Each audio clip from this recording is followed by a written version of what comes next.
Goeiedag dames en here, baie welkom by Linwood Bybelskool. Hierdie lesing word aangebied deur Dr. Peer Engelbrecht en hierdie is sy 5de lesing oor die Lukas Evangelie.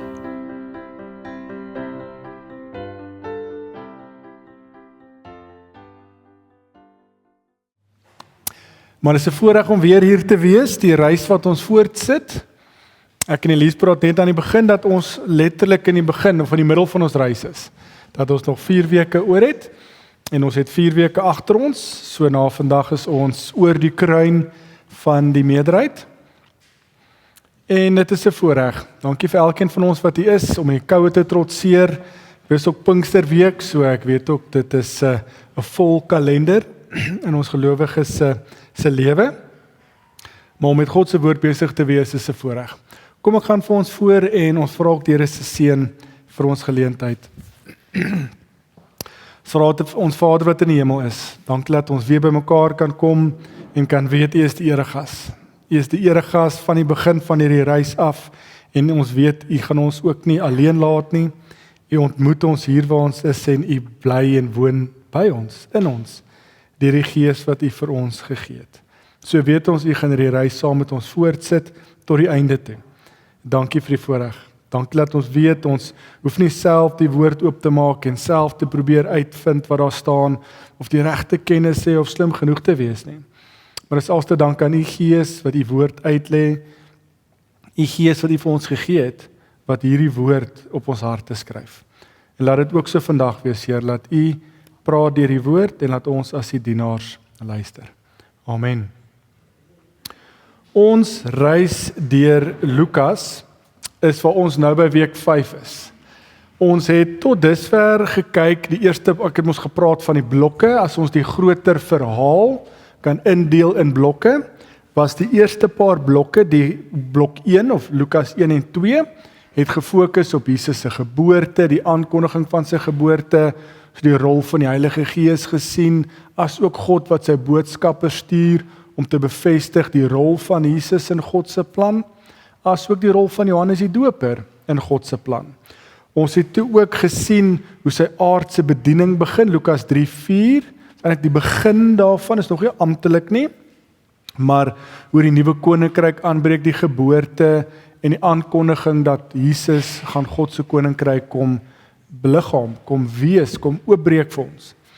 En toe het ons laasweek gefokus op Jesus se aardse bediening, waar hy sy eerste preek gegee het in Nasaret, waar hy in Kapernaum bedien het, waar ons gehoor het hoe Jesus self sê, wat is sy missie, wat is hierdie goddelike dringendheid wat Jesus in sy hart het, wat leef, en wat Jesus se elke optrede, elke asemteug, elke woord wat hy preek, gaan oor om God se koninkryk, die goeie nuus, die evangelie van die goeie nuus van Jesus Christus, van God, die koninkryk van God te verkondig.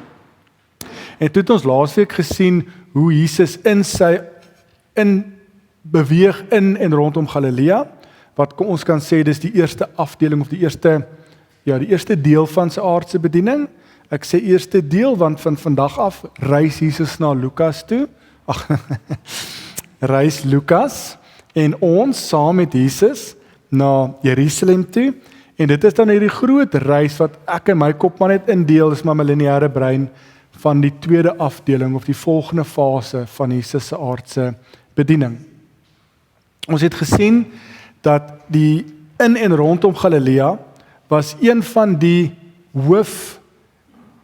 amper wil ek sê, die hoofredes of die hoofinligting, die teologie, dit wat Lukas en Jesus en God wil hê ons as lesers moet weet, is hoe God se koninkryk lyk, hoe dit sigbaar gemaak word deur Jesus. So elke wonderwerk wat hy gedoen het, elke bose gees wat hy uitgedryf het, alles het gegaan oor om die koninkryk van God sigbaar te maak. Ons het egter ook gesien, soos 'n goeie verhaal, onthou ons praat van die evangelie van Jesus Christus, wat in verhaalvorm vasgevang is. Soos enige goeie verhaal, is daar ook konflik. Konflik van die godsdienstige struktuur van die tyd, die fariseërs, die skrifgeleerdes, want hulle staan binne in hulle wêreld van die godsdienstige struktuur van Jodendom. So daar, die reëls is belangrik, soos wat deur Moses gegee het, die onderhou van die wet, al daai godsdienstige, wil ek amper sê geheue wat hulle het, is belangrik. En ons het dit probeer verduidelik.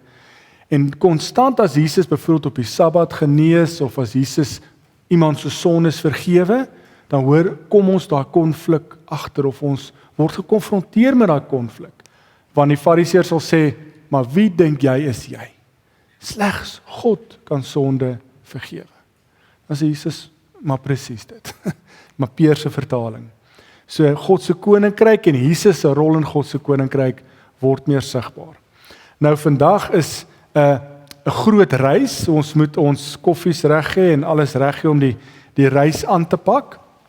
En omdat die reis 'n groot gedeelte van Lukas bevat, gaan ons nie by alles kan stil staan nie, maar ek het hom so probeer opdeel vandag dat ons klem en ons primêre fokus gaan op disippelskap lê. So Lukas 9 vers 51, ons gaan sien die eerste paar verse handel oor die groot eis of die hoë koste van disippelskap.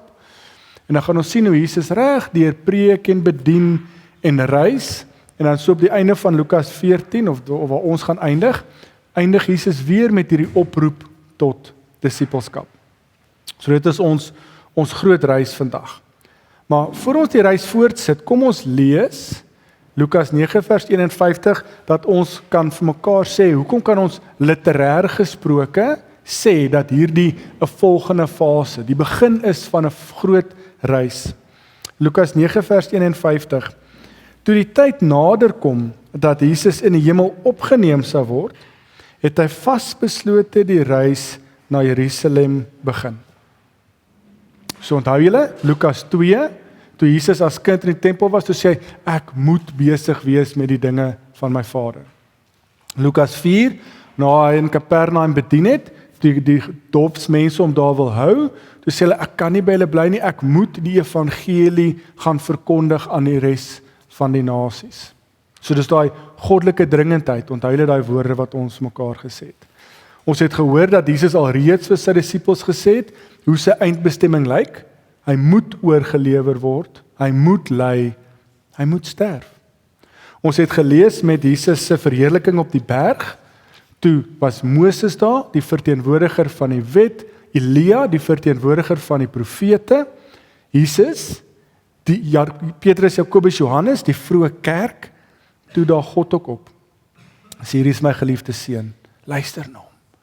En toe is die woorde mos, dat hy sy uittog, sy exodus moet voortsit, voor hy sy exodus moet begin, Jerusalem toe. Lukas 9 vers 21, hy het vasbeslote die reis verder voortgesit, begin Jerusalem toe. So hier begin Jesus se exodus, ek wil dit nie so hard sê nie, maar dis presies wat in Lukas 9 vir ons gesê is, maar dis hierdie vasbeslote, jou oë is gefokus op een doel, en Jesus is met 'n dringendheid op pad na hierdie reis toe. So van nou tot by Lukas 19, wanneer hy opdaag in Jerusalem, is dit hierdie vasbeslote reis wat Jesus moet doen.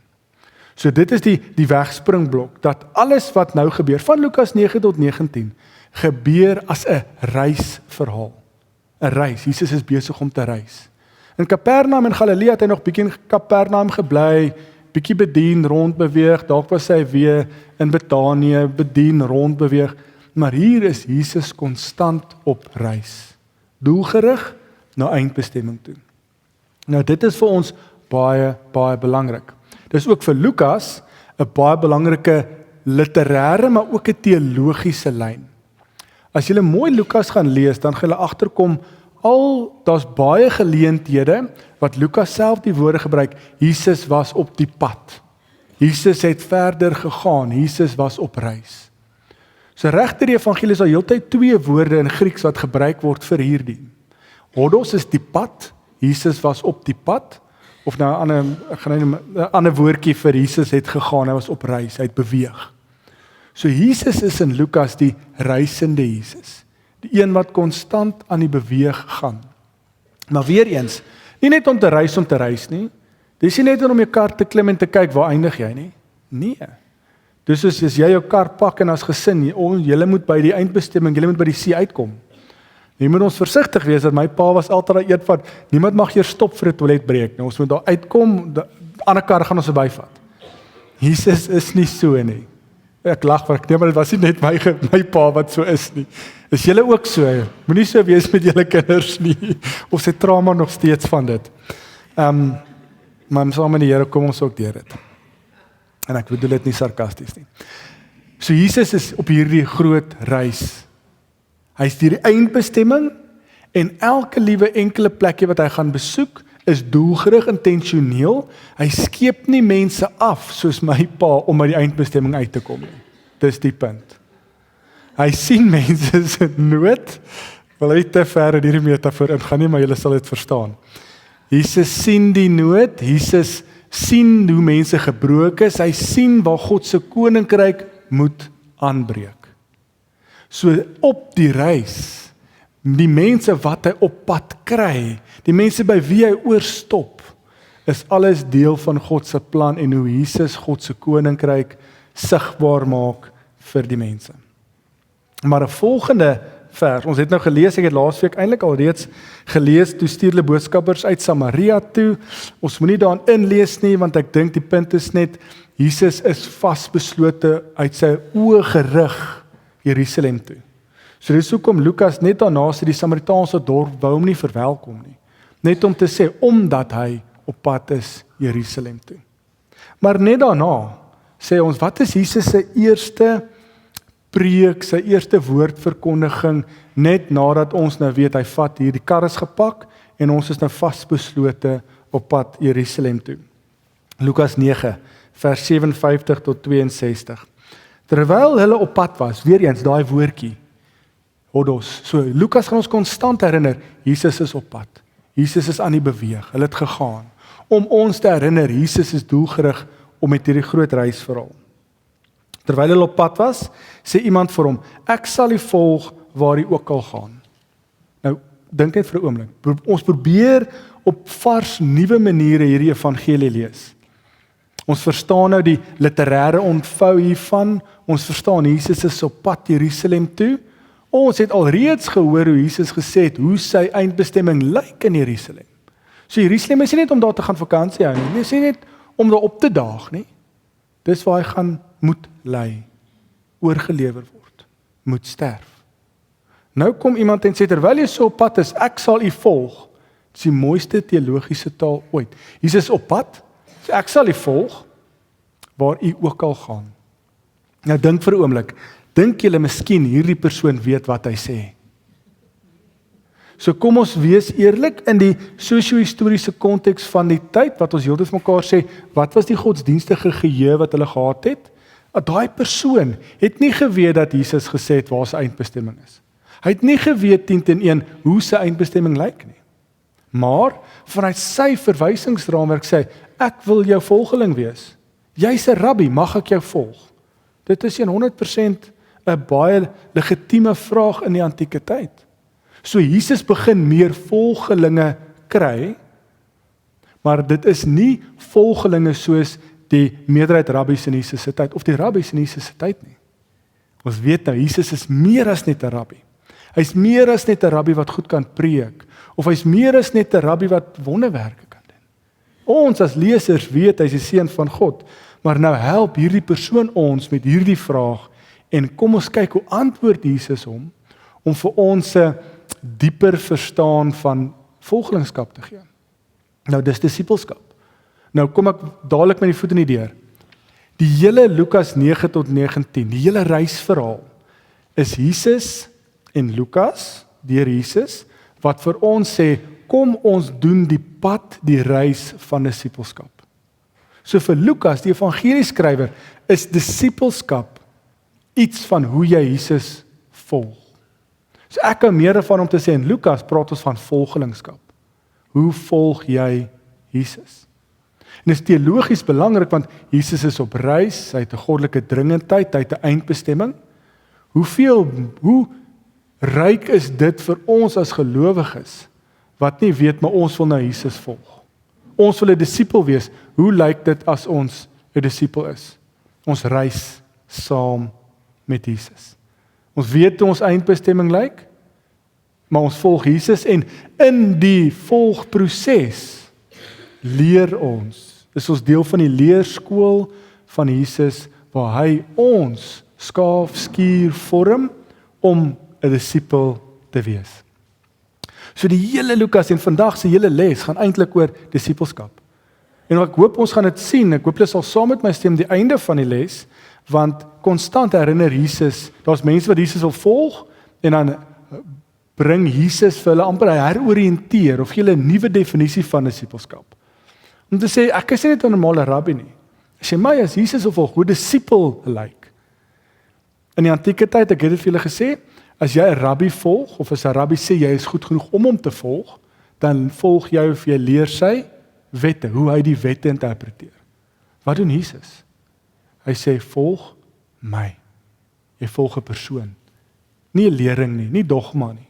Nou ek gaan vooruit, kom ons lees wat Jesus hier sê. Toe sê Jesus, vers 58, Jakkals het gate en voëls het neste, maar die seun van die mens het nie eens 'n rusplek vir sy kop nie. So Jesus begin dadelik hier vir ons sê, jy weet nie wat jy vra nie. Jy dink dit is dalk hierdie eervolle posisie om te sê, jy's nou my disipel, of jy gaan my volg, en ek is jou rabbi. Maar die seun van die mens, wat net taal is vir Jesus, die seun van die mens, die seun van God, Jesus Christus, sy eindbestemming is die kruis. En meer as dit, hy gaan sterf, gaan begrawe word. En ja, hy gaan weer opvaar hemel toe, sit aan die regterhand van God, maar as jy my wil volg waar ook al ek wil gaan, weet jy wat jy vra? 'n tweede een, 'n ander persoon, vers 59, sê vir hom, 'n ander een sê hy, Jesus sê toe vir hom met ander woorde, die eerste persoon vra, die persoon vir Jesus, hy is die aktiewe een. Hier sê Jesus vir 'n persoon, kom volg my. So Jesus rig die uitnodiging. Maar hy antwoord, Here, laat my toe om eers terug te gaan om my pa te begrawe. Toe sê Jesus vir hom, laat die dooies hulle eie dooies begrawe, maar gaan verkondig jy die koninkryk van God. So tweede oproep tot disipelskap. Jesus rig dit, en dan weer eens, as ons in die konteks probeer inklim, dan is Jesus hier baie hard, ek gaan eerlik wees. Die Joodse wette sê jy as man, Joodse man, word afgesê van sekere take, godsdienstige take, as jy jou pa moet begrawe. So dit is 'n legitieme Joodse gebruik om te sê, my pa begrawe is eintlik belangriker as om jou te volg. Dit is wat die wette sou sê. Maar Jesus sê, ek is nie die normale Joodse gebruike wat ons hier doen nie. Ek is nie jou standaard rabbi nie. Ek is nie 'n rabbi nie. Ek is die seun van God. Ek is die seun van die mens en ek het gekom om die koninkryk van God te verkondig. En dan sê hy, laat die dooies hulle eie dooies begrawe, maar gaan verkondig jy die koninkryk van God. Wat jy 100% net vir ons prioriteite sê. Om te sê, dit beteken nie ons moet ons ouers afskeep, of daar's later 'n teks ook waar Jesus se broers sê, en dan sy ma ook daar, dan sê hulle, Jesus, jou ouers wil met jou praat. Dan sê Jesus, maar wie is my ouers? Julle wat hier sit, is my ouers. So Jesus kom herdefinieer net God se familie. Maar hy sê ook vir ons, wat is prioriteite? Hy sê die dooies, met respek, jy kan niks meer vir hulle doen nie. Maar jy wat die koninkryk van God kan verkondig, jy kan mense red, jy kan die koninkryk van God gaan verkondig. So ons begin 'n mandaat kry oor die inhoud van wat disipelskap moet doen. En toe is daar nog een in vers 61, die persoon sê toe weer, ek sal U volg, Here, maar laat my toe eers om my familie by die huis te gaan groet. Toe sê Jesus, iemand wat die hand aan die ploeg slaan en aanhou omkyk na wat agter is nie geskik vir die koninkryk van God nie. Wat weer eens net vir ons prioriteite gee. Maar wat ek wil sê is, ons begin, die reis begin, dan is die eerste predik en die eerste interaksie van Jesus met, ek wil sê in Engels sal hulle sê, 'n potensie, kom ons praat in Afrikaans, potensiële disippels, potensiële volgelinge. Hulle wil dit doen, hulle kom vra, maar Jesus sê die eis, die koste, die hoë koste van disipelskap moet in berekening gebring word. Ons gaan Lukas 14 dit weer sien, dan sê Jesus vir ons, wat is die hoë koste van disippelskap? Maar die hele reis begin met hierdie, so ek wil sê, disippelskap en ek hou eerder van die woord volgelingskap. So as ek die woord volgelingskap gebruik, dan beteken ek eintlik disippelskap. Want Lukas, disippelskap word gevorm op die pad. Soos hoe ons Jesus volg, word ons disippels. So is belangriker om Jesus te volg, en dan sal ons in die volgproses gevorm word, getransformeer word, om disippels te wees. So dit is die wegspringblok van hierdie groot reisverhaal.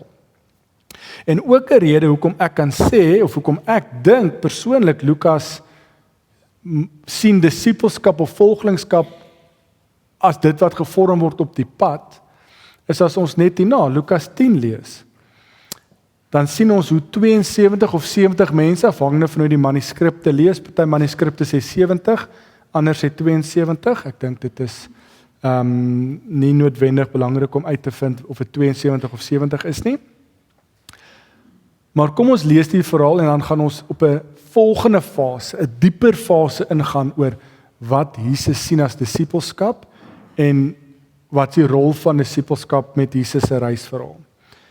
Vers 1, daarna het die Here 72 ander uitgewys en hulle 2 voor hom uitgestuur. Na elke dorp en plek waarin hy van plan was om te gaan. So hulle hoor dadelik die dringendheid, nee, Jesus het 'n roete, hy het 'n plan. Hy het hulle gesê, die oes is groot, maar die arbeiders min. Bid dan die Here aan wie die oes behoort, om arbeiders uit te stuur vir sy oes. Gaan nou, maar onthou, ek stuur julle soos lammers tussen wolwe in. Moenie 'n beursie of 'n reissak of skoene saamdra nie, en moenie langs die pad met groetery tyd verkwis nie. As julle in 'n huis kom, moet julle eerste woorde wees, vrede vir hierdie huis. As daar iemand woon vir wie die vrede bestem is, sal die vrede op hom bly. So nie, sal dit na jou toe terugkom. Moenie van een huis na die ander trek nie, maar bly in dieselfde huis. Eet en drink wat hulle voorhande het, want die arbeider is geregtig op sy loon. As julle in 'n dorp kom en hulle ontvang julle, eet dan wat hulle vir julle voortsit. Maak die siekes daar gesond en sê vir die mense, vir julle is die koninkryk van God baie naby. Maar as julle in 'n dorp kom en hulle ontvang julle nie, gaan dan uit in die strate en sê, selfs julle dorp se stof wat aan ons voete sit, vee ons af as aanklag teen julle. Maar dit moet julle weet, die koninkryk van God is baie naby. Ek sê vir julle, vir die mense van Sodom sal dit op die dag draagliker wees as vir daardie dorp. So dit is Jesus se groot uitstuur mandaat, as ek dit so kan stel. Nou ons moet dit sien, Jesus het vroeër die 12 disippels uitgestuur, Lukas 9 vers 1. Maar nou is dit belangrik, so ons moet sien, dink net gou eers, lees die verhaal. Jesus het sy 12 geroep, hy het rondgegaan in Galilea, nou het hy sy groot reis voortgesit. Ons het nou net in 'n kort tydperk gesien, hoeveel mense wil graag Jesus volg, sy disippels wees. Wat net beteken, daar was 'n groter disippelskapskring. Later as ons Lukas 24 vers 13 lees, dan staan daar twee van hulle, Kleopas en sy vrou. Dan word 2 vanuit die groter disippelskapkring. Het hulle, ek praat van geloof verloor, maar ons sal daarby kom as ons by die teks kom. So hier het Jesus 'n groot groep mense wat dalk die eise verstaan, wat saam met Jesus reis, wat deel is van God se bediening, maar belangriker wat die koninkryk van God verkondig.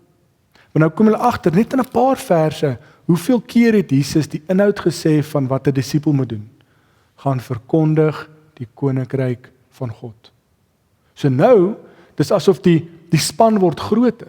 Ja, Jesus het die disipels geroep, hy het hulle gestuur, nou is daar meer arbeiders as ons Lukas 10 vat hier. Wat net sê, ons as disipels, as volgelinge, se eerste prioriteit moet wees om die koninkryk van God te verkondig. Ons moet dadelik ook sê, dat die koninkryk van God is baie direk gekoppel met die koms van Jesus. as ook met die gaan van Jesus. As ek sê, as Jesus op die kruis sterf, wat is die Handelinge, disippels, die vroeë volgelinge se opdrag in Handelinge, nadat Jesus opgevaar het, gaan verkondig die koninkryk van God. So die koninkryk van God is waarmee ons as disippels moet besig wees. So Jesus bring die koninkryk van God, ek wil die taal ook dalk maar gebruik van om te initieer, soos ek al reeds gesê het, maar hy begin ook meer en meer mense deel kry hiervan, van God se familie, God se span kan ons dalk ook gebruik, om deel te wees van hierdie opdrag, die koninkryk van God te verkondig. So nou is die vraag, en dis hoe ek dit lees, 'n verhaal. Hoe lyk disippelskap? Ons nou gesien vers 57 tot 62 van Lukas 9. Die hoë koste van disippelskap. Nou lees ons dit dalk. Hy stuur groot klomp vooruit. So dis meer as net die 12 disippels wat nou ingekoop het, wat deel is van God se plan. Dis wat ons moet sien. Deelname aan God se plan is nie veilig of gemaklik nie. Wat was die woorde? Ek stuur julle soos lammers tussen wolwe. Nou asseblief hoor my baie mooi, baie respek. Dit klink soos 'n pragtige magneet wat ons op die yskas kan sit. Maar ek weet nie van julle nie. Ek wil nie soos 'n lammertjie tussen wolwe ingestuur word nie. En asseblief hoor my ook mooi, ons as kerk, en ek is skuldig, ons het die kerk, het die volgelingskap, disippelskap baie romanties gemaak. Maar Jesus bring ons hier terug na die rou, eerlike waarheid. Van hierdie is gevaarlik. Die koninkryk van God te verkondig is 'n gevaarlike spel. Ons gaan later sien, Lukas 14 waar hy sê, tel jou kruis op en loop agter my aan.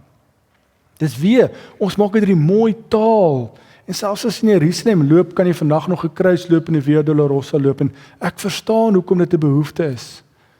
Maar Jesus sê, die koste van disippelskap gaan jou lewe kos. Hier, as lammertjie tussen wolwe, jy gaan jou lewe verloor 10-1.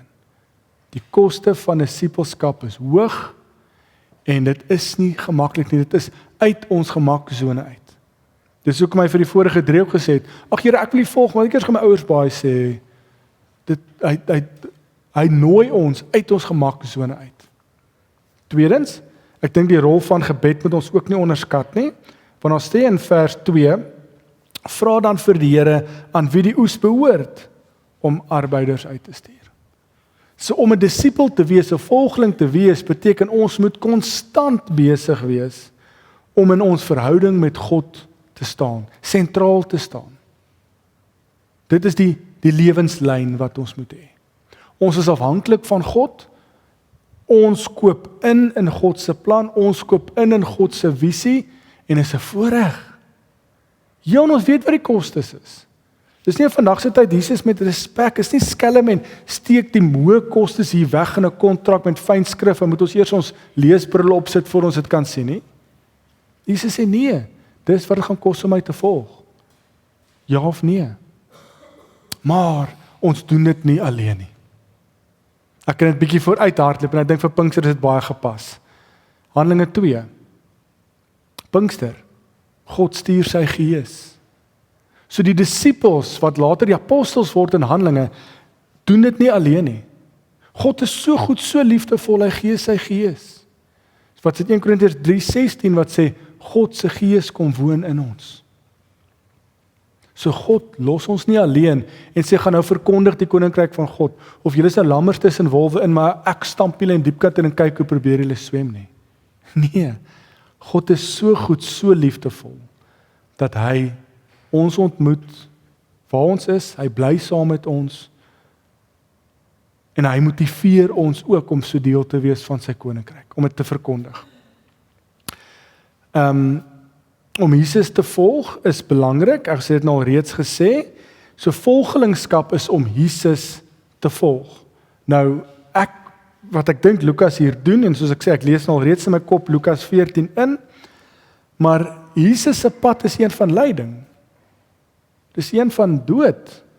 So as ons sê ons volg Jesus, volg ons Jesus net tot wanneer dit ons pas, net op sekere dae, of wanneer dit my nie pla nie, of volg ons Jesus tot aan die dood van die kruis.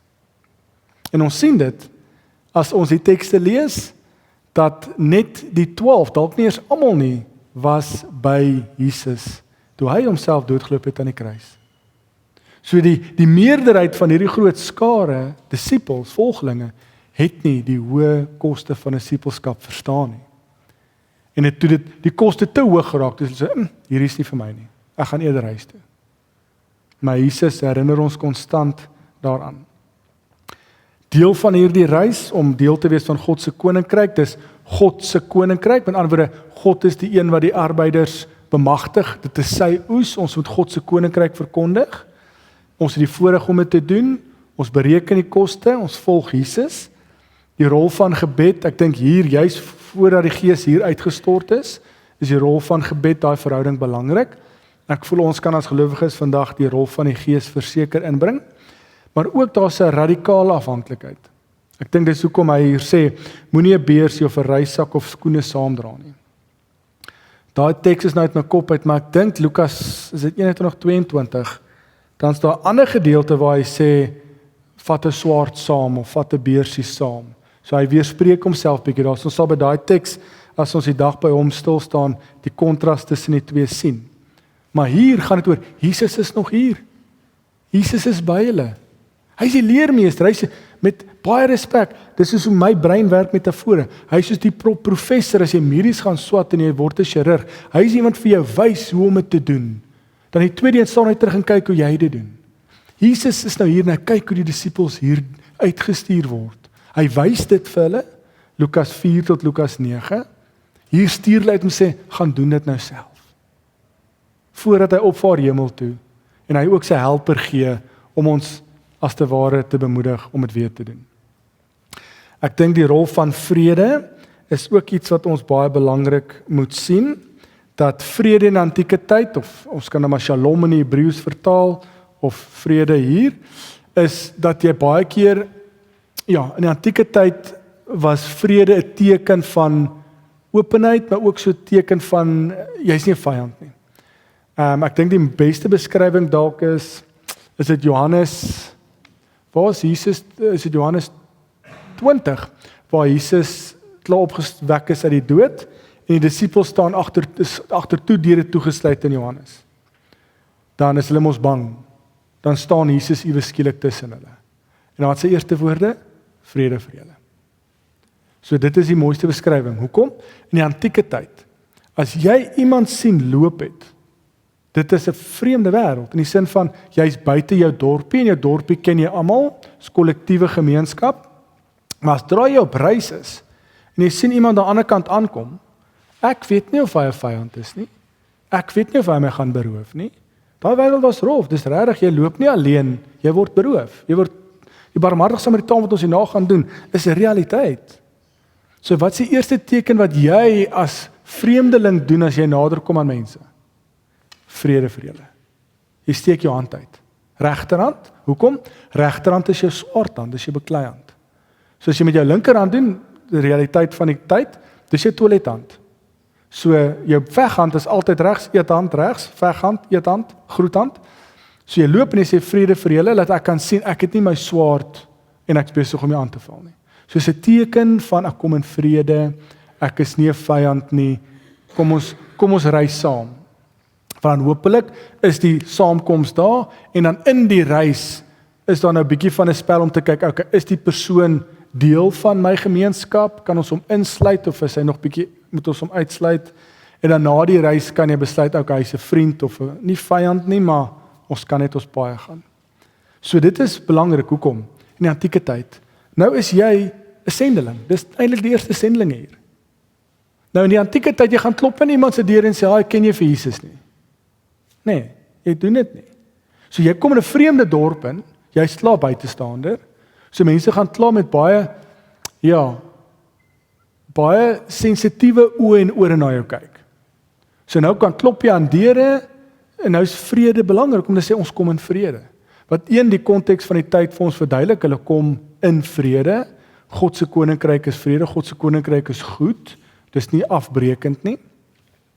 Maar dan is dit ook moet ons dit inlees. Daar's ook 'n oordeelswoord hieraan.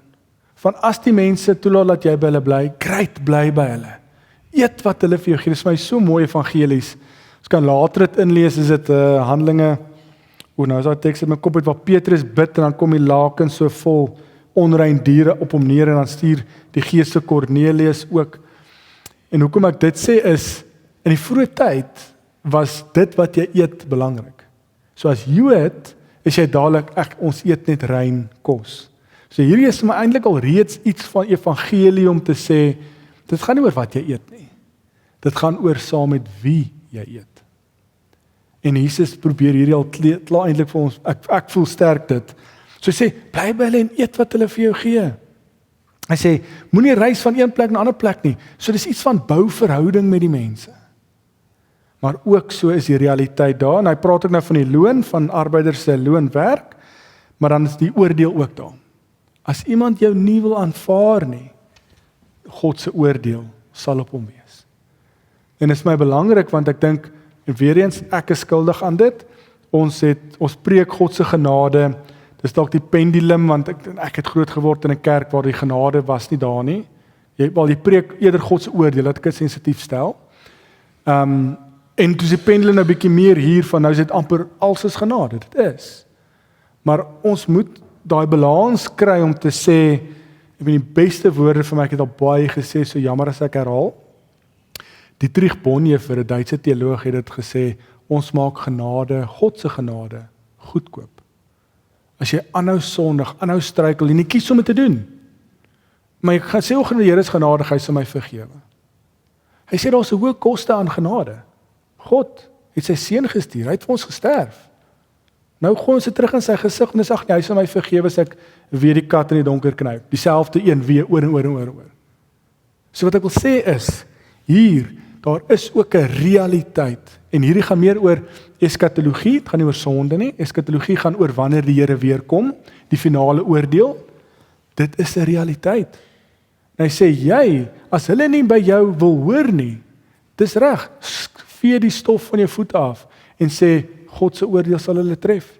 Hulle kies om nie te hoor nie, hulle kies teen God en sy koninkryk. Dis eintlik die realiteit wat dit is.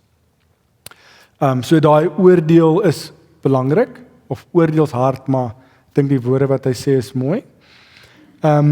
Vers 9 van hoofstuk 10:9 is my mooi, maak die siekes daar gesond vir die mense, vir julle is die koninkryk van God baie naby. Wat sê die koninkryk van God is gekoppel aan Jesus, maar ek lees vers 2 van Lukas 9, toe het hy hulle uitgestuur om die koninkryk van God te verkondig en siekes gesond te maak. So daai parallel wou ek net klem gelê het. Sê Lukas 9 is dit die 12 uitgestuur, nou is dit 'n groter klomp wat uitgestuur is. Maar ons moet hierdie twee as amper dieselfde mandaat sien. Die arbeiders is net groter. En dan die koms van Jesus word aangekondig as die koms van God se koninkryk. So met Jesus se koms, en ons gaan dit later doen in Lukas 16, dan is daar 'n bietjie 'n baie belangrike vers 16 wat sê, voor Jesus was die profete en toe kom Johannes, en so dit gaan oor daai tyd, die tye van God se redding, God se verlossing, God se koninkryk, maar met die aankoms van Jesus, sy geboorte, het God se koninkryk se koms aangebreek. En nadat hy opgevaar het hemel toe in die vroeë kerk, selfs vandag nog is die koninkryk van God aan die kom.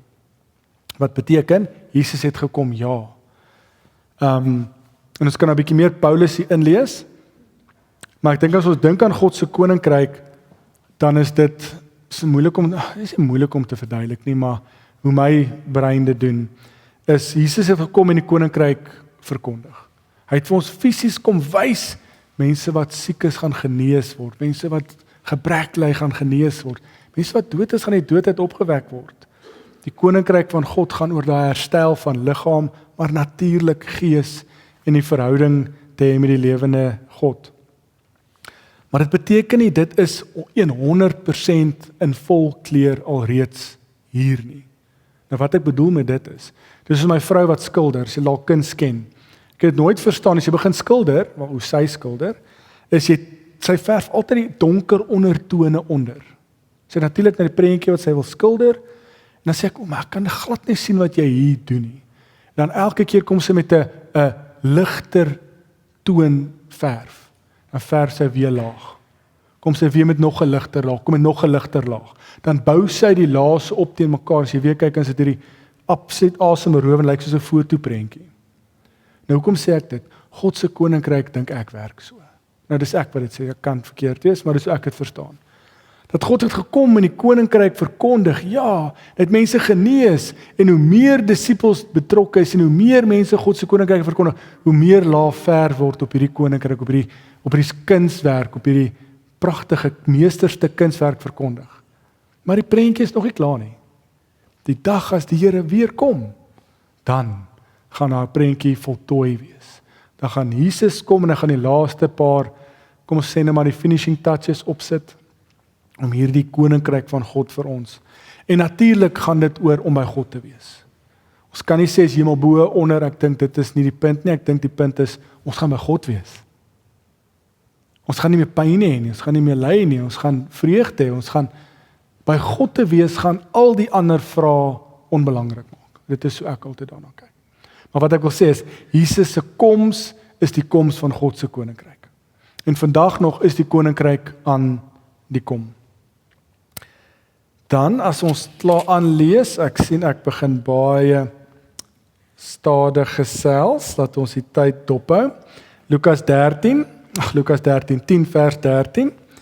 Elende vir jou Chorazin, elende vir jou Betsaida, as in Tyrus en Sidon die wonderdade plaasgevind het, wat in julle plaasgevind het, so hulle lankal in sak en as gesit het, en hulle bekeer het. Maar vir Tyrus en Sidon sal dit in die oordeel draagliker wees as vir julle. En jy, Kapernaum, dink jy sal tot die hemel toe verhoog word? Nee, jy sal tot in die doderyk afdaal. Wie na julle luister, luister na my. Wie vir julle verwerp, verwerp my. En wie my verwerp, verwerp hom wat my gestuur het. So ek lees dit, want dit is eintlik deel van hierdie uitsending van die 70 of 72 mense. So die vrede en die oordeel, nou kom Jesus met hierdie oordeelswoord. Nou die dorpe wat hy noem, Chorazin, Betsaida, Kapernaum, dis nie toevallig nie. Dis dorpe waar Jesus was en wat seker nie tot inkeer gekom het aan die boodskap van God se koninkryk wat Jesus verkondig nie. So hulle kies om hulle rug te draai op die boodskap van Jesus en die koninkryk van God. So die oordeel van God gaan op hulle rus. Dis wat hy hier sê. En dieselfde ook met Tyrus, Sidon en Sodom. Dit funksioneer, ek dink al 'n bietjie meer as profetiese kontraste tussen hierdie ander dorpe. Wat sê selfs die heidense of berugte stede sou volgens Jesus beter gereageer het as hulle soveel lig ontvang het. So hy maak dan hierdie kontras. Hier's 3 dorpe wat God se prediking in Jesus se bediening beleef het, maar hulle bekeer nie. Maar sê nou sê die heidense dorpe, hulle sou dalk beter gereageer het op die boodskap van Jesus as wat julle in hierdie dorpe gedoen het. En dan is vers 16 vir my baie mooi, wat hierdie taal wat ek nou baie gebruik, teks vir ons te fundeer. So dit gaan alsoor, en dit is ook mooi in die antieke tyd, dalk moet ek dit by sê, as jy boodskapper stuur in die antieke tyd, is die boodskapper, hy het die mandaat van die een wat die boodskap stuur. So as jy 'n boodskapper stuur, dan tree daai persoon op in daai konteks met volle mag van jou as een wat gestuur het. So as jy die boodskapper verwerp, wat verwerp jy? Die een wat die boodskap gestuur het. En dit is hierdie mooi sending teologie van, as hulle julle verwerp, verwerp hulle my. As hulle my verwerp, verwerp hulle God, want God het my gestuur. Dis 'n hart van God. Dis hoekom ons kan sê is God se plan, God se verlossingsplan, God se heilshistoriese verlossingsplan. God het gekies, hy is die aktiewe een, ek stuur my seun. Om hierdie koninkryk van God te kom initieer, te kom wys, te te beliggaam. En hy stuur Jesus, sy disippels, volgelinge uit. Dis wat ons as vroeë kerk ook doen, as die Gees van God ons ook uitstuur. So Lukas 24 is daai presiese taal. God gee sy Gees, en sê ek stuur julle nou uit. So ons is boodskappers van die lewende Here. En die Gees, God is in ons deur sy Gees, om ons te help. So, daai teks, dit gaan oor verantwoordelikheid. Hoe meer 'n mens van Jesus ontvang, hoe ernstiger is dit om hom te erken. Dit is maar die profetiese woorde. Nou, ek dink ek kan ons verseker die teks lees oor die terugkom van die disippels in vers 17. 72 het vol blydskap teruggekom. So jy verstaan, is hierdie een groot boodskap. Jesus stuur 72 uit, Jesus sê hierdie boodskap van oordeel, nou kom hulle terug. Vol blydskap kom hulle terug en sê, Here, selfs die bose geeste onderwerp hulle aan ons by die hoor van die naam. Toe sê hy vir hulle, ek het die Satan soos 'n weerligstraal uit die hemel sien val. Kyk, ek het aan julle die mag gegee om op slange en skorpioene te trap en om die vyande met al sy geweld te oorwin, sonder dat iets julle enige leed aandoen. En tog, moet julle nie bly wees net omdat die geeste hulle aan julle onderwerp nie, maar wees veral bly omdat julle die naam in die hemel, omdat julle naam in die hemel opgeskryf is. Nou 'n belangrike teks, ek dink dis ook een vraag wat ons al voorheen gehad het. Want nou kom hulle terug en sê, Here, maar in u naam. So die naam van die een wat ons gestuur het, die Seun van God, het hierdie, ons het al voorheen gesien ook dat ek praat van opponente, die bose geeste, weet wie Jesus is. So, dis interessant, hulle sê, die bose geeste onderwerp hulle aan ons as hulle u naam hoor. Maar nou, hoor ons wat Jesus sê, ek het die Satan soos 'n weerligstraal sien val. So die eerste keer in Lukas evangelie laat die woord Satan direk gebruik word. Lukas 4 was dit die duiwel, hy het klomp bose geeste uitgedryf, maar nou kom die Satan hier na vore. So ek dink wat ons belangrik is in hierdie teks, is ons sal nou 'n bietjie ingaan oor die Satan, die rol van die Satan, maar ek dink belangriker is dit gaan oor die volmag wat Jesus vir sy volgelinge gee. Dit gaan nie oor om vir ons in Engels praat van 'n demonologie te gee oor waar kom demone vandaan, hoe werk dit nie. Dit gaan hier oor die mag en die gesag wat God vir Jesus gegee het en wat Jesus aan sy volgelinge gee. So ek dink dis die eerste iets wat ons moet verstaan. Tweedens ook, hy sê, en tog moet julle bly weet, of ek het julle uitgestuur sonder dat daar leed aan julle gedoen is. Wat presies daai, dis 'n hoë eis van disippelskap, maar onthou, ek is ook by julle. Daar's ook 'n vorm van beskerming van afhanklikheid as ons hierdie roete met Jesus doen. Nou die teks self, as Jesus sê, ek het die Satan soos 'n weerligstraal uit die hemel sien val. Die kern in hierdie teks, dink ek, is die onderwerping van demone en die bose geeste. En eintlik dink ek, ons moet dit nou so sien. Dis 'n verhaal, so dink vir 'n oomblik literêr. Ons het gepraat van opponente. Jesus kom en hy verkondig die koninkryk van God. So binne die godsdienstige geleerdes is die opponente wat dit nie verstaan nie. So hulle konflik kom vanuit hulle godsdienstige struktuur en die fondasie waarop hulle staan is die wette. Maar nou, dink mooi, daar's in die groter kosmiese wêreld ook konflik. Die Satan, die duiwel is 'n realiteit. En nou kom dit uiteindelik kom wel vir die eerste keer, ons het gesien hoe die duiwel hom toets in Lukas 4, maar dit is meer dat Jesus kon wys dat hy die seun van God is en die toets kon weerstaan. Maar hier word die Satan as persoon nie maar genoem. So dit gaan oor hierdie kosmiese konflik tussen God, die goeie, en die bose, die Satan. So ek dink dit is die onderwerping van die demone, is 'n teken dat Satan se heerskappy alreeds gebreek het. So, ek dink ook ons moet dit vooruit lees, die hele teks gaan oor die oordeel wat Jesus gee vir die mense wat nie aan God se koninkryk gehoorsaam is nie. So ek dink ons moet ook gehoorsaam wees om dit as 'n eskatologiese taal te sien. Sê, wanneer gaan hierdie oordeel die mense tref wat hulle rug draai op God?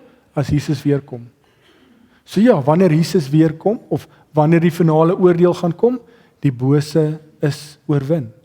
Die Satan val, die Satan is nie meer 'n opponent vir Jesus nie. Ons kan vorentoe kyk na die kruis toe, ons kan dit vorentoe kyk na die leë graf toe, en ek dink daai moet ons binne die groter kosmiese verstaan van dit plaas. Ek dink ons moet sien dat daar is 'n konflik tussen hierdie twee koninkryke van God en die goeie, tussen die Satan en die bose. En wanneer Jesus deur sy gestuurdes, selfs dat sy gestuurdes demone uitdryf, is dit in my oë, en ek dink vir die teks en vir ons belangrik, dat dit sê alreeds dat daar oorwinning oor die bose is. Daar's 'n oorwinning vir God en sy koninkryk, want die demone wat onder die gesag van Satan staan, word uitgedryf. So dit sê vir ons hierdie konflik en hierdie konteks. Ek dink Lukas 4 moet ons baie mooi sien dat Lukas 4 tree die duiwel op, dis letterlik die duiwel genoem. Hier is hy Satan. Is die versoeker in Lukas 4 vir ons belangrik. Onthou hulle binne die hele Lukas teks, Jesus se aardse bediening gaan begin, maar hy moet eers getoets word om te kyk of hy goed genoeg is. So dit is die teks wat daar gebruik word, is dat Jesus of die duiwel in Lukas 4 word voorgeskryf, verstaan as die versoeker. Baie diep Ou Testamentiese verstaan. Job 1 vers 2, God is die bose is die aanklaer. Sagaria 3, 1 Kronieke 21, die Satan is die aanklaer as ons na die Ou Testament kyk. So Lukas 4 dink ek is vir ons meer die rol van die duiwel, daar is die aanklaer, die een wat Jesus daar wil probeer verlei, en Jesus weerstaan die toets. Maar nou is die vraag, en ek dink, dit was een vraag wat vroeër gevra was, waar kom die Satan vandaan? Dat die teks hier sê, ek het ons as 'n weerligstraal sien val. En dit is hoekom ek dink baie van ons lees, maar hy was 'n engel, en is 'n gevalle engel, en die Nuwe Testament, die Bybel, soos ons dit ken, praat nie daarvan nie. Ons lees dalk miskien Jesaja 14 in, wat sê, hoe het hy uit die hemel geval soos 'n môrester? Maar Lukas 10 is daar nie tekens of verwysings na die Jesaja 14 teks toe nie. So ek is bang om daai koneksie te maak, want dit staan nie binne in die teks nie. So in die teks self, dink ek nie daar is vir ons antwoorde oor daai vraag nie. En die rede hoekom ek dit laas so gestel het is, ek dink dit is vir God en vir Jesus belangrik nie. Want wat Jesus hier skets, is hy sal oorwin.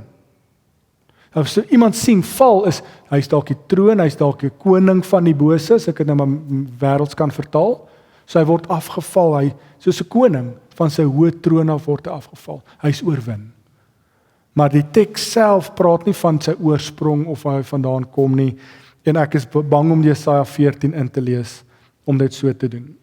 Maar ek dink wat Lukas hier vir ons probeer sê, is die bose is oorwin. Selfs dat die bose geeste bang is vir die disippels wat hy uitstuur, is 'n teken daarvan. En nou sê Jesus hier met amper hemelse goddelike oë om te sê, maar ek het die bose sien val. Hy sal oorwin. Ek dink dit is die sleutel as ons kyk na hierdie teks. So, ek dink die pastorale deel binne in hierdie teks is dit vers 20 wat ons moet onthou. En tog moet julle nie bly wees net omdat die geeste aan julle onderwerp nie, maar wees veral bly omdat julle naam in die hemel opgeskryf is. En dit is hoekom ek sê die Here help ons om ander vrae te vra, om te sê, maar ons moet eerder bly wees. Om te sê ons kies die koninkryk van God. Ons is deel van God wat die bose oorwin het. En hy sal oorwin. Nou hoor my asseblief mooi, die duiwel se realiteit. So beteken nie as ons hier buitentoe gaan dat ons nie versoek gaan word of dat ons nie in konflik gaan kom met die bose, dat ek dit dalk eerder so vertaal. Maar die punt is hy sal oorwin. Dalk sit my vertaling weer, maar dis asof die bose gees net besig om die laaste paar skoppe te gee voor hulle finaal asem uitblaas. Want die Here het klaar oorwin. En met sy finale koms, as hy weer kom, dan gaan hulle finaal oorwin wees. Maar God het klaar oorwin. Niemand gaan God van sy troon af kan afskop nie. So dis hierdie opponente wat nog steeds maar net amok maak as ons dit so kan stel. So ek sluit af. Dink die sleutel is dat Jesus gee gesag vir die disippels en daai gesag is oor die bose, maar hy wil self nie hê dat sy disippels moet hulle identiteit bou op die feit dat hulle mag het oor die geeste nie. Maar dit gaan oor die identiteit by God.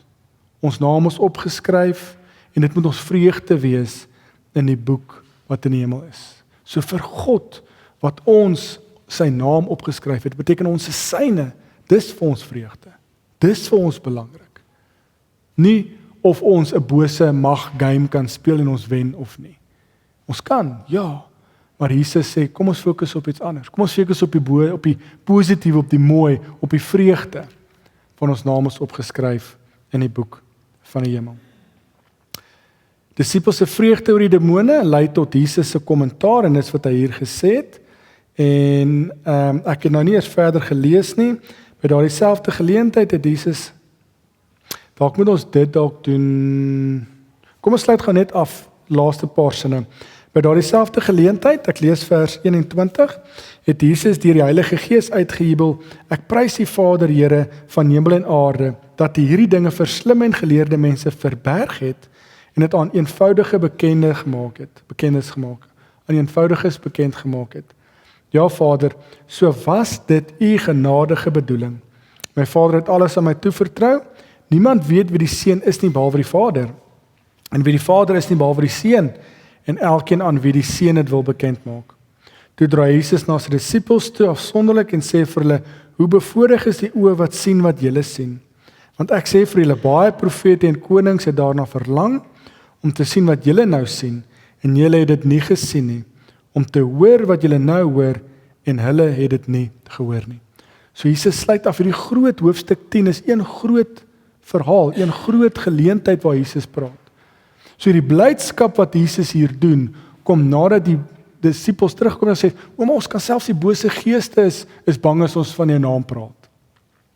Dan sê jy, maar hy slaaf oorwin, hoekom is dit vir ons belangrik? Dit gaan eerder oor ons naam wat opgeskryf is in die boek van die lewe, by God. En dan sê maar, dis nou presies hoe die koninkryk van God lyk, en dan gee Jesus daai vreugde. So bevoorreg is julle om dit te sien. Daar's soveel mense wat dit sien en nie glo nie, wat weer terugkom by die oordeelswoorde. En kom ons dring dit vir ons ook, dat ons dit kan sien en kan hoor. Die voorreg wat ons het om te kan sien hoe die koninkryk van God lyk. Dis hoekom die woord koninkryk, die Griekse woordjie gebruik juist daai basileia, koninkryk. God is die koning. Nou dink aan, weer eens, dit is dalk nie die regte vergelyking nie, enige koninkryk in die antieke tyd. Jy het 'n koning, hy heers, maar daar is nog steeds mense wat afbreek doen aan die koning se werk en aan die koninkryk se werk. En dit is wat hier gebeur, dis die mooiste taal. God het klaar oorwin, die vyand is verslaan, maar daar is nog steeds mense wat in hierdie koninkryk besig is en afbreek doen. Maar ons wat dit gesien het en wat deel is van hierdie koninkryk, kan ons sien hoe Jesus dit ook beliggaam as ons na sy lewe kyk. Ek dink dis dit, want dan kan ons hierna die barmhartige Samaritaan doen, wat ook een van die mooiste teksgedeeltes is.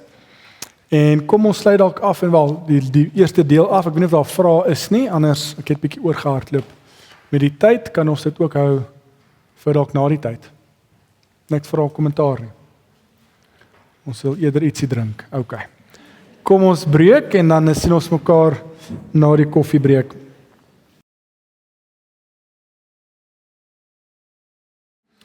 So ek hoop ons volg die verhaal, die ontvouing van die evangelie van Lukas en hoe hierdie week, hierdie blok, kom ons agter dat die klem het nou bietjie geskuif. So daar is nou 'n groter klem op disippelskap. Ons het gelees van die eerste 12 wat uitgestuur is. Toe het ons nou gesê Jesus se groot reis begin. En nou kopielik kom agter dat ons kan begin sê dat deel van hierdie op reis wees, op die pad wees, is ook hoe disippelskap of volgelingskap gevorm word. Nou, ek hoop ons gaan nog meer sien, want daar's nog 'n paar tekste wat ontvou, wat hierdie vir ons 'n diepere dimensie gee van disippelskap. Ons het gesien as deel van hierdie reis is die opposisie, die kosmiese opposisie, die Satan, die duiwel en sy trawante, is nog steeds in konflik met Jesus en God se koninkryk. En ek het dalk nie so duidelik gestel nie, maar Jesus wat gestuur is deur God, is dan nou ook die Jesus se optrede maak God se koninkryk sigbaar en verstaanbaar. En ons het 'n bietjie gepraat oor die Satan en ons hoe Jesus sien hy van sy troon afval. En ons gaan 'n bietjie later na nog 'n gedeelte kyk waar hulle Jesus amper kritiseer as hy 'n wonderwerk doen, as hulle my doen dit met die mag van Beelzebul. So gaan ons weer 'n bietjie praat oor die opponente, die bose, Wat ek net wil sê is, daar's hierdie konstante konflik nou. God wat sy koninkryk deur Jesus bewerkstellig, sigbaar maak, is dan nou hierdie opponente van die duiwel en sy geeste, sy bose geeste, wat vir ons teenkanting gee, vir Jesus teenkanting gee. Ekskuus? Ja, demone, bose geeste. Ja, dit is demone is bietjie anders as bose geeste, maar dis 'n ander gesprek. En hier in vers 25, ons het nou groot blok gehad wat Jesus hierdie disippels uitgestuur het, terugkom en hy reageer oor wat hulle gedoen het, maar nou gaan dit bietjie oor na lering toe. So dis 'n baie bekende gelykenis en ek sal dit nie reg doen aan Lukas as ons dit nie lees nie en nie deurgaan nie. Ek's eerlik, ek dink ons kan 'n hele dag lank net hierdie een gelykenis doen want dit is dit en die barmhartige pa is die mooiste gelykenisse vir my in die Bybel en ook uniek aan Lukas. Maar kom ons lees dit om dit binne in die groter verhaal te verstaan en ook so te verstaan binne die groter evangeliese doel om God se koninkryk te verteenwoordig. Jesus wat dit doen, Jesus wat God se plan kom initieer, kom wys, kom wees en ook so wat hierdie die disippels leer of die volgelinge leer oor hoe dit lyk om 'n volgeling te wees. So vers 25 van Lukas 10, daar was 'n wetgeleerde wat aan Jesus 'n strikvraag wou stel. So weer eens hoor ons weer hierdie konflik. Nou is dit weer die godsdienstige geleerdheid uit om te sê hulle 100% 'n strikvraag, hulle hom vasvra.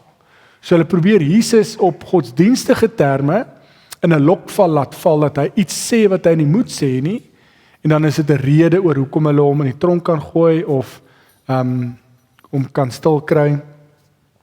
Hy staan op en vra: "Meneer, wat moet ek doen om die ewige lewe te verkry?"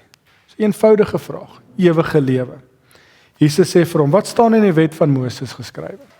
Nou die konteks daar, die sosio-historiese konteks, ons weet dit nou al baie goed, dit is gebou op eer en skaamte. Een manier van hoe jy eer en skaamte kan kry is deur in die publiek iemand uit te daag. So hierdie fariseer of wetgeleerde eerder probeer Jesus ook uitdaag hom uit in die publiek en afhangende nou van wie die wenner is in hierdie publieke uitdaging, gaan wegstap met meer eer. Jesus speel nie die speletjie nie, asseblief hoor my mooi, maar dit is die tipiese spel van die wetsgeleerdes om in die publiek dit te doen. Nou Jesus wat baie slim is, antwoord hom: "Maar jy's mos 'n wetgeleerde, wat sê jou boeke? Jy's mos 'n kenner, wat sê jou boeke?" Sy antwoord: "Jy moet die Here jou God lief hê met jou hele hart en met jou hele siel en met al jou krag en met jou hele verstand en jou naaste soos jouself." Baie interessant, die naaste soos jouself is baie uniek, want die wet van God sê primêr jy moet die Here jou God lief hê. Dis net Levitikus, is dit 16 of 19 dat daai teks is nou uit my kop uit, vergewe, waar daar sê jy moet jou naaste lief hê. So in die Joodse konteks was jou liefde vir jou medegelowige, mede-Jood, mede-persoon saam met wie jy in God se koninkryk in is, nee, God se koninkryk, deel van jou volksgenote, dis die mooier woorde, is jou naaste. So om iemand as 'n nie-Jood lief te hê, was amper ongehoord. Dit is nie ongehoord nie, maar dit was baie skaars. Want die fokus was oor hoe kan ons as volk mekaar lief hê, mekaar onderhou, maar natuurlik vir die Jode was die primêre fokus, jy moet die Here jou God lief hê met jou naaste. So die feit dat hierdie persoon alreeds daai vertaling inbring, ek dink my kop is nou bietjie soos die weer bewolk. So daar's ander tekste waar iemand hom ons ook uitdaag, dan sê hy jy moet die Here God lief hê met jou hele hart. Dan haal hy Deuteronomium aan. Dan sê Jesus ja, en jou naaste soos jouself. So die ander evangelies bring daai klem by, maar vir Lukas sê hierdie persoon dit self. Dan sê Jesus in vers 28: "Jy het reg geantwoord. Doen dit en jy sal die lewe kry." Dit is ons eintlik nou die einde van die gesprek. Maar om die wetgeleerde om 'n strikvraag wil stel, sê dis net die begin, ons warm net op. Die wetgeleerde wil homself handhaaf. Wat ons eintlik ook kan lees is hy wou die posisie, hy wou wen. Hy wou die eer by Jesus as te ware wegvat. Dan hy vra toe vir Jesus: "En wie is my naaste?" Nou dit is 'n belaaide term, want in die Joodse konteks lê sê jou mede-Jood, mede-godsdienstige Jood. Of die mense wat dalk langs jou bly in die buurt, maar verseker nie die Sidomiete nie, verseker nie die mense aan die ander kant die Jordaan of die Edomiete. Daar's verskeie mense wat hulle gaan sê nie deel van jou, of die Samaritane, as ons nou dit vooruit kan lees. Dan sê Jesus, hy gaan toe nader daarop in, deur te sê, toe 'n man eenmaal op pad was, so Jesus antwoord met 'n storie, 'n gelykenis. Nou die woord gelykenis kom nie in nie, maar ons weet 'n gelykenis is God stories, gelykenisse om vir ons 'n gelyke te stel, om op storieformaat, die mense in die gehoor iets te verduidelik, wat wys 'n gelyke is aan hoe God en God se koninkryk werk. So die meerderheid gelykenisse handel oor die koninkryk van God, maar verseker handel dit oor God en Jesus. So 'n gelykenis is altyd iets wat resent is, iets wat in hulle konteks verstaanbaar is. So later as ons bietjie gaan fokus op later as jy die gelykenisse gaan vertel van die verlore muntstukkie, verlore skaap, die saaier wat die saad saai. Dis als gelykenisse wat in die konteks waarin hy praat, die mense sal sê, ons ken hierdie taal. So hierdie is dieselfde. Dis 'n reisverhaal. Ook baie gepas want Jesus is op reis. So Jesus sê, daar was eenmal 'n man wat op pad was van Jerusalem af na Jerigo toe. En rowers het hom aangeval. Hulle het hom kaal uitgetrek en hom geslaan dat hy half dood bly lê en toe het hulle pad gegee. Dit gebeur toe dat daar 'n priester wat daardie pad langs kom, hom sien. Hy gaan toe ver langs verby. Net so het daar ook 'n leviet by die plek gekom. Toe hy hom sien, gaan hy ook ver langs verby. Maar 'n Samaritaan wat op reis was, het op hom afgekom en toe hy hom sien, het hy hom innig jammer gekry. Hy het hom toe gegaan, sy wonde met olie en wyn behandel en hulle verbind. Toe het hom op sy rydier gehelp en hom na 'n herberg toe geneem en hom daar verder versorg. Die volgende dag haal hy 2 muntstukke uit en gee dit aan die eienaar van die herberg en sê, sorg vir hom. En as jy meer onkoste met hom het, sal ek jy betaal wanneer ek hier langs terugkom. Wie van hierdie 3 volgens jou is die naaste van hom wat onder die rowers verval het? Die wetgeleerde antwoord, die man wat met hom medelee bewys het. Jesus sê toe vir hom, gaan maak jy ook so. So nou verstaan julle bietjie meer hierdie konteks waarin Jesus dit skryf, en as ons bietjie probeer inklim in die konteks, die wêreld waarin dit geskryf is, hoe hard en hoe duidelik hierdie verhaal, gelykenis praat. Die uitdaging is, wie is my naaste? Dis die vraag. So die storie moet dit beantwoord. Nou daar's iemand wat ry op die antieke tyd, nou om aangeval te word in die antieke tyd op die paai was 'n algemene ding, was regtig volop, was regtig die Wilde Weste. Nou hy's van Jerusalem af, terug na Jerigo toe, selfs vandag as jy Jerusalem of ek wat sy pad se naam. In 'n geval jy kan vandag nou daar gaan staan in Israel, dan staan jy so, dan sien jy Jerigo daaronder en dan sien jy Jerusalem bo. So dit was net Jerusalem is Jerusalem is hoër bo seevlak as Jerigo. So dit was op Jerusalem toe, gaan af na Jerigo toe. So is op hierdie pad. Dit is 'n klein paadjie. Daar word altyd 'n kort pad gekies. Nou die voetpaadjies wat ons die kort paaie vandag sien, dit is hoe daai pad gelyk het. Dis grondpad en is 'n enkel voetpaadjie. Dis nie die N1 nie, dis nie die R21 nie, dis nie 'n geteerde pad nie. So hierdie man is op hierdie pad. So as jy ter dood gelos is, daar's nie baie plek nie. Jy sal letterlik van die pad af moet loop of oor hom moet loop. Dit is hoe klein daai spasie was. Kyk, so dis die realiteit. Nou, die karakters wat Jesus vertel, sy stories, hy vertel karakters, wat hy kies om die storie te vertel as voorbeelde, is vir ons baie, baie belangrik. Wie is die eerste een? Daar was 'n leviet. So ek dink die wetgeleerde dink, oeg, maar hierdie is mense soos ek. Dis mos 'n leviet, hy's 'n kenner van die wet, hy gaan die voorbeeld wees in hierdie verhaal. Nou, hy moes oor hom loop of om hom as te ware loop.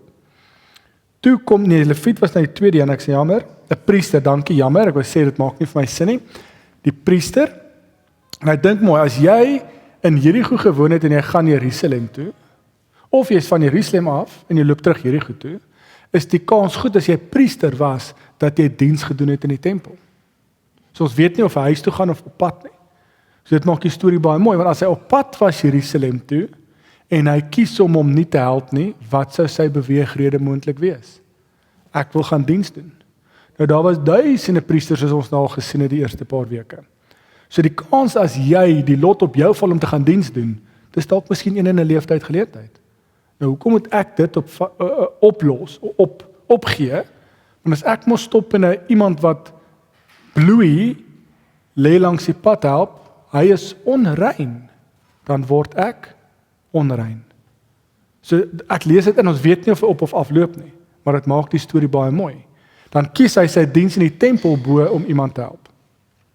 As hy terugkom huis toe, kan hy dieselfde wees. As hy hom vat, is hy ook onrein. Wat beteken as hy by die huis kom, hy's 'n priester in sy gesin, hy sal homself dan moet reinig en afsonder voor hy weer rein genoeg is om by sy gesin te wees. Ons weet nie. Maar die punt is, hy kies om nie te help nie. Ons weet nie of die rede is of dit onrein gaan wees nie, maar ek kan dink vir 'n priester is dit 'n hoofrede. Tweedens, dieselfde met die leviet. Hoekom moet ek hierdie persoon help?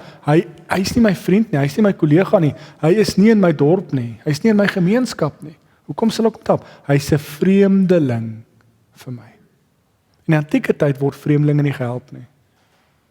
Daar is nie iets soos vreemdelinge nie. Jy het net jou mense in jou gemeenskap wat soos jy is en ons of mekaar sorg. Maar vreemdeling, ek weet nie, miskien wil hy my beroof. Dis wat ons ook wel sê in Suid-Afrika, hoekom wil jy langs iemand die pad stop en iemand help? Dis gevaarlik. Nou kom die skokker, 'n Samaritaan. Nou ons weet baie mooi hoe die Jode dink oor die Samaritane. Dat hulle self nie, die Samaritane kan nie gered word nie, glo hulle. Hy doen wat? Eerstens, die woord is baie mooi. Dis net hier en die barmhartige pa in Lukas is dit 15 wat hierdie woord gebruik. Hy het hom innig jammer gekry. Nou Stefan al baie daaroor gepraat, maar dit is die mooiste woord. Dis die Griekse woordjie splagnitzomai. Dit sê so mooi, splagnitzomai. Dis asof dis letterlik jou ingewande val uit mekaar uit van beweging, van emosie. So as jou ingewande uit mekaar uitval, want jy kry iemand jammer, kan jy nie net verbystap nie. Dit is baie maklik om iemand jammer te kry, maar jy gaan aan om jou toebroodjie te eet of jou koppie koffie te drink. Maar om jammer te kry wat jou laat oorbeweeg na daartoe, na iets doen, is 'n ander jammer kry. En dis wat Lukas of Jesus vir ons hier vertel. So hierdie persoon kry hom so jammer dat hy sê ek kan nie verbystap nie. Nou ons weet verseker hy is dalk 'n ryker Samaritaan, want hy het 'n rydier. Hy het geld wat hy kan betaal, 2 denarii is baie belangrik. As jy dagloner is, 2 dae se werk, 2 dae se salaris, betaal jy vooruit vir 'n vreemdeling dat die herbergier na hom kyk. So jy offer meer as net jou tyd op. Jy offer jou geld op. En die tyd ook as jy reis, dis woestyntyd. So as jy jou water vir iemand gee, jy gee jou lewenslyn weg, want dan jy nie meer water nie. Dis jou drinkgoed. So jy gaan dan verder reis sonder water. Miskien het hy 'n tweede een, ek weet nie, die kans is skraal, want in die antieke tyd jy reis met 1 watersak of ons maar water, wyn gemeng met water om die water drinkbaar te maak. So hy gee sy drinkding vir hom. So hy gee sy letterlik sy lewenslyn op vir hom. So hy offer nie net tyd op nie, hy offer sy eie lewe op, want dit is gevaarlik. Hy offer sy lewe op in terme van sy drinkding vir hom te gee. Hy gaan uit sy pad uit, hy gaan gee geld vir hom en sê nog meer my tyd, ek sal môre terugkom. En as daar meer is, sal ek gee wat nodig is. Nou kom ek wees eerlik, ek self skiet tekort om 'n Samaritaan te wees. Die barmhartige Samaritaan. Want ek dink in ons wêreld is ek kan so maklik besig raak, jy kan so maklik kind is siek by die huis, jy probeer na 16 goed fokus, jy die geyser bars, jy weet daar soveel goed wat in die lewe gebeur, dat jy sê ek het nie nou tyd om iemand te help nie. Nou dit weer as ek preek net vir myself hier. Daar kan geestelike redes ook soms wees, hoekom ons nie wil doen, ek is eintlik nou lus, daai persoon irriteer my. Hoekom moet ek nou hom of haar help? Wat ook al die rede kan wees, ons kan so maklik in ons wêreld 'n goeie verskoning gee om nie te help nie. Nou hoor my mooi, die doel is nie skuldgevoelens nie. Dis tussen ons en die Here, maar die punt wat ons hier wil maak, wie is ons naaste? Daai persoon wat gestop het. So jy hoef hom nie te ken nie. Dit moenie 'n mede-volksgenoot wees, dit hoef nie 'n mede-gelowige te wees nie. Dis iemand wat in daai oomblik hulp nodig het. En kom ons lees Pinkster ook in. Dis hoekom die Gees ook in ons lewens is, om ons te help, te herinner. Die Engelse woord is, hy stamp ons 'n bietjie, hy nudge ons 'n bietjie net nader om te sê, dis nou jou geleentheid om die koninkryk te verkondig. Of te verteenwoordig, want ons dink altyd verkondig as jy met vir iemand vra, waartoe gaan jy as jy doodgaan. Dis eerder om vir hierdie persoon water te gee. Om vir daai persoon 'n koeldrank te koop, 'n broodjie te gee. Dit kan die koninkryk van God so verteenwoordig in daai persoon se lewe, dat hy homself, sy lewe Godwaarts oriënteer. Want onthou nou, dis die doel. Nog heeltyd sê hy vir die disippels, gaan verkondig die koninkryk van God. So dis wat ons doen. So wat hierdie persoon doen, verkondig die koninkryk van God aan sy naaste. En wat is die opdrag? Gaan maak jy ook so. So vir ons as volgelinge, dit is ons rolmodel, die voorbeeld wat ons moet nastreef, om elke keer te vra, wie is my naaste en hoe moet ek dit leef? So wie is my naaste, sien ons, en die koninkryk word sigbaar in barmhartigheid, en dan is belangrik nie net kennis nie. Ek dink ook dit vir die leviet en die priester dalk dink, dis kopkennis, ek moet weet, ek moet sien wie Jesus is, ek moet hom herken, en dis soms, jy hoef nie eers woorde te gee soms nie, maar soms kan ons deur teenwoordig te wees, deur God toe te laat om deur ons teenwoordig te wees, kan ons naaste so lief hê, God deur ons die naaste so lief hê, dat hulle die koninkryk van God beleef in daai oomblik. Nou saam met hierdie disippelskap, dis ook hoekom ek kan praat van is 'n disippelskap teks. Ons het gesien dit begin by disippelskap, ons het nou gesien hoe hulle uitstuur, en nou sien ons hoe jy jou naaste moet lief hê, maar nou net hierna in vers 38, op hulle reis, weer eens, Lukas herinner ons op hulle reis, het is in 'n dorp gekom met 'n vrou Martha, en sy het hom as 'n gas ontvang. Sy het 'n suster gehad Maria, wat aan die voete van die Here gaan sit het en sy woorde geluister het. Maar Martha was baie bedrywig om alles klaar te maak. Sy kom toe daar aan en sê, Here, hinder dit U nie, dat my suster my alleen laat bedien nie. Sê sy moet my kom help. Maar die Here antwoord, Martha, Martha, jy is besorgd en bekommerd oor baie dinge. Maar net een ding is nodig. Maria het die beste deel gekies, en dit sal nie van haar al weggeneem word nie. Nou ook, ons moet lag as ons die tekste lees. Ons weet Jesus is lief vir eet, ons weet Jesus is lief om by mense te kuier. Nou is dit 'n leergeleentheid, Martha en Maria sorg vir hom, is mooi. Maar nou kan jy so indink, Martha is, ek sê myself, ek is 'n Martha, ek is besig, ek is so besig as ek weet, kyk het ek my kind en my vrou ook uitgeleef in ons huis, want dit is maar hoe besige mense is. Maar dis die manier hoe ons liefde wys, sorry, ek wil dit ook so stel. Maar in hierdie konteks is dit, dis haar plig. Nou is sy so pleinweg kwaad, om te sê, maar hoe kan Maria by Jesus se voete sit en my nie help nie? Dan kan ek sien myself net so in, sy sê, sy luister nie vir my nie, maar laat ons die gas, laat ons vir Jesus self vra. Rabbi, sê vir haar, sy moet op by jou voete sit en kom help my. Sy hoop so dat hy gesê, maar wat maak jy so vrou, gaan werk daar? Wat doen Jesus? Nee. Sê, eintlik sê Martha, kom by die kombuis uit, kom sit jy ook hier. So die rol van vroue, as ons nog tekste kort om dit te verstaan, Jesus het altyd plek, geleentheid vir vroue en maak hulle altyd deel van sy koninkryk. En ek wil sy ver gaan om te sê, hier is Maria vir ons 'n voorbeeld van hoe 'n disipel moet wees. Sy kies om by die voete van die Here te sit. So Maria word voorgestel hier as 'n voorbeeld van 'n disipel, om by die voete van die Here te sit. Ons hoor nie net God se woord, ons moet dit ook doen soos die barmhartige Samaritaan.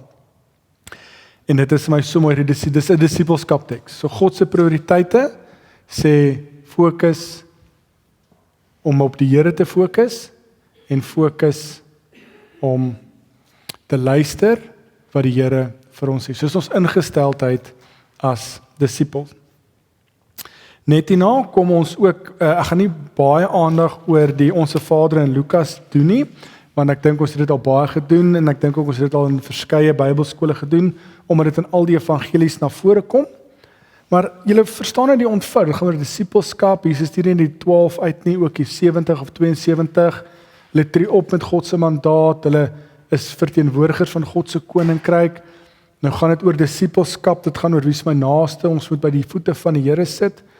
Maar nou sê hy ook so, Jesus was ergens op 'n plek besig om te bid. Toe hy klaar was, sê een van sy disippels vir hom, Here, leer ons bid, soos Johannes ook sy volgelinge geleer het. So nou is dit hierdie mooi taal van, Jesus, ons is nou die volgelinge, ons moet nou verstaan, wat is dit om 'n disipel te wees? Leer ons om te bid. Dieselfde bid wat hy gesê het toe hulle uitstuur, bid en die Here sal daar wees, bid en vertrou op die Here. Deel van disipelskap is om 'n lewe van gebed te leef. Om by die voete van die Here te sit, God se woord te hoor, ons naaste lief te hê, maar ons moet ook in 'n lewe van afhanklikheid met God leef. En ons ken dit nou baie mooi. As hy bid, sê Vader, laat U naam geheilig word, laat U koninkryk kom, gee ons elke dag ons daaglikste brood. As ek sê die res van die teks sal ek nie by kan stil staan vir ons tyd nie, maar die disippels leef in afhanklikheid van God.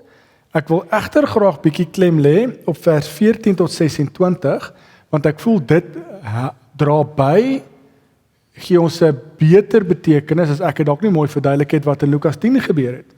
Toe Jesus die kommentaar gelewer het oor die Satan wat hy gesien het val soos 'n weerligstraal nie. Nou sien ons in Lukas 14 dieselfde probleem kom na vore. Die konflik tussen God en sy koninkryk en wat Jesus verteenwoordig en die Satan of die duiwel wat die bose verteenwoordig. So vers 14. Jesus het op 'n keer 'n bose gees uitgedryf uit iemand wat nie kon praat nie. Net nadat die bose gees uitgegaan het, het die stom man begin praat. Die mense het hulle verwonder, maar party het gesê, dis met die hulp van Beelzebul, die aanvoerder van die bose geeste, dat hy geeste uitdryf. Ander wou hom op die proef stel, deur hom 'n wonderteken uit die hemel te vra. Maar hy het hulle gedagtes geken en vir hulle gesê, elke koninkryk wat onderling verdeeld is, gaan te gronde. En 'n huisgesin wat onderling verdeeld is, spat uit mekaar. As die Satan dan teen homself verdeeld is, hoe kan sy ryk bly staan? Julle sê mos ek dryf bose geeste uit met die hulp van Beelzebul. As ek wel deur Beelzebul bose geeste uitdryf, met wie se hulp doen julle eie volgelinge dit dan? Dus, julle bewys self dat julle verkeerd is. Aangesien ek dus deur die vinger van God bose geeste uitdryf, het die koninkryk van God inderdaad tot by julle gekom. Wanneer 'n sterk man hom goed bewapen, in sy eie huis bewaak, is al sy besittings veilig. Maar as daar een kom wat sterker as hy is en hom oorwin, neem hy al die wapens af waarop hy hom verlaat het en hy verdeel sy besittings as buit. Wie nie aan my kant is nie, steun my, en wie nie saam met my die skape bymekaar maak nie, jaag hulle uitmekaar. So as ons hierdie teenoor Jesus se kommentaar in Lukas 10 lees, dan hopelik begin ons nou die patroon hier raak sien. So hier gaan dit 100% oor twee koninkryke. God en sy koninkryk, Jesus wat God se koninkryk sigbaar kom maak. En deel daarvan is dat hy mag het oor die bose geeste, mag het oor die duiwel, mag het oor die Satan. Nou Beelzebul is basies dit kan nou maar so baie lang teologie daar agter, maar die Jode het as 'n spotnaam gebruik. Ek dink iewers in 1 Konings 24 het die Jode dit gebruik as 'n afgod vir een van die volke. So die punt is net, dit is 'n sinoniem as te ware vir Satan, vir die duiwel, Beelzebul. So hier sê ons net alreeds eintlik hierdie wat ek nou gesê het, dat God alreeds deur wat hy doen, deur die vinger van God wat hom gestuur het hy alreeds volmag oor die bose, want God oorwin die bose. God het alreeds oorwin. Nou die teks is my ook verder baie belangrik, want ek wil dit weer eens, ek wil nie 'n wond wat begin genees het oopkrap nie, maar ek het al baie met mense te doen gehad wat hierdie teks gebruik as 'n beweegrede oor hoe jy sekere goed in jou huis nie mag hê nie en nie moet hê nie, en jy moet versigtig wees. Nou, die teks self gee ons daai antwoord. Ek sukkel altyd om vir die mense, ek sê kom ons lees die teks self, dan verstaan ons dit. Want Jesus sê direk, 1, so julle sê ek dryf bose geeste uit namens die duiwel. Okay, so help my, hoe sal die duiwel sy eie trawante uitdryf, dan hy my veg teen homself. Help my gou om dit te verstaan. So dit is die absurd. Hy sê nee, dit kom van die vinger van God af. Maar dan sê hy, as jy die bose geeste uitdryf, ek besef nou ek het die teks nie klaar gelees nie. So kom ons lees dalk nou net gedaar dat die koninkryk van God sigbaar word deur Jesus wat alreeds die bose oorwin het. Nou dis 2 koninkryke, nou ek lees eintlik in my kop alreeds vers 27. Iemand in my naam is teen my. So kom ons lees maar vers 24. Wanneer 'n onrein gees uit 'n mens uitgaan, swerf hy deur dorstreke op soek na 'n rusplek. As dit nie kry nie, sê ek gaan terug na my huis toe waar ek uitgegaan het.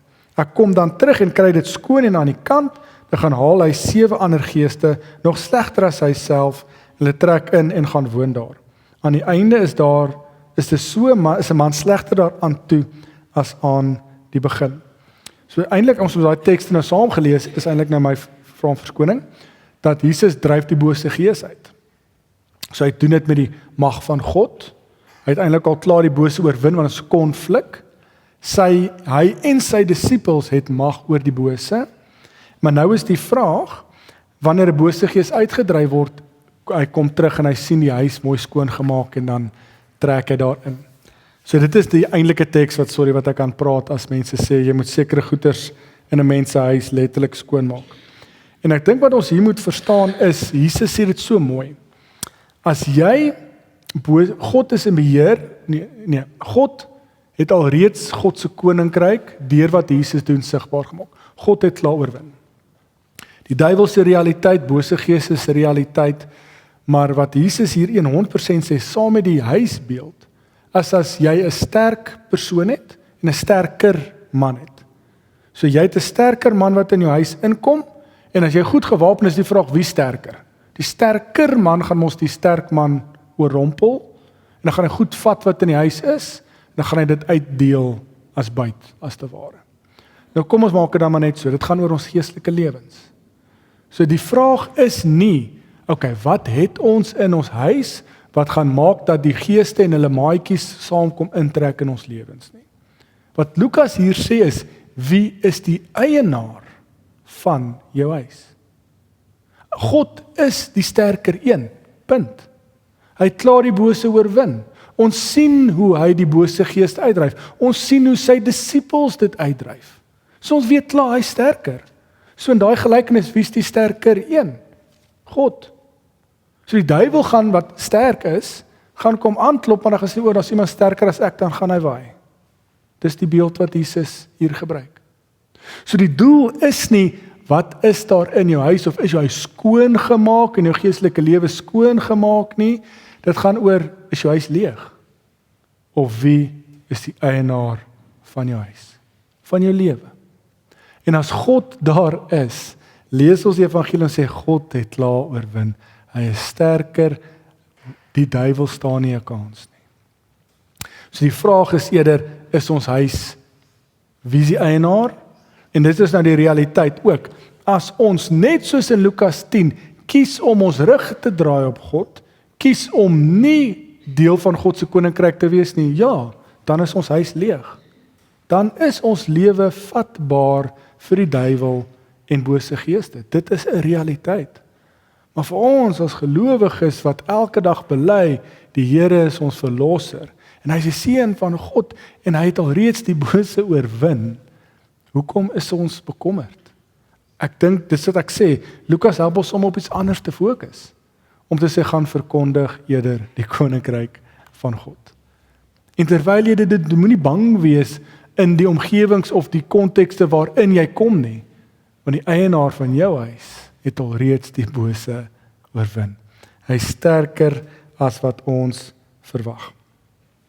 Net goed kyk, want ek het daai teks en 'n bietjie die mekaar gelees, so ek hoop ek het hom reg gedoen. Gehoorsaamheid. Hierdie God se woord is sleutel, 2 koninkryke. Ja. Ek dink dan nou om die tyd sensitief te wees, Ek probeer net nou kyk, ek dink nie ons gaan so ver kom as wat ek gedink het ons gaan wil kom vandag nie. So ek dink ons sal nou die res van hoofstuk 11 gaan nou 'n bietjie, ons gaan nie soos ek sê nie by alles kan uitkom nie. Die versoek vir 'n wonderteken, vers 33 van Lukas 11, is daai lig van die liggaam wat vir ons baie mooi gaan eintlik saam met die huisbeeld. En dan vers 37 is vir my 'n belangrike teks. Want Jesus, ek lees, net toe Jesus klaar gepraat het 'n Fariseer hom uitgenooi om by hom te kom eet.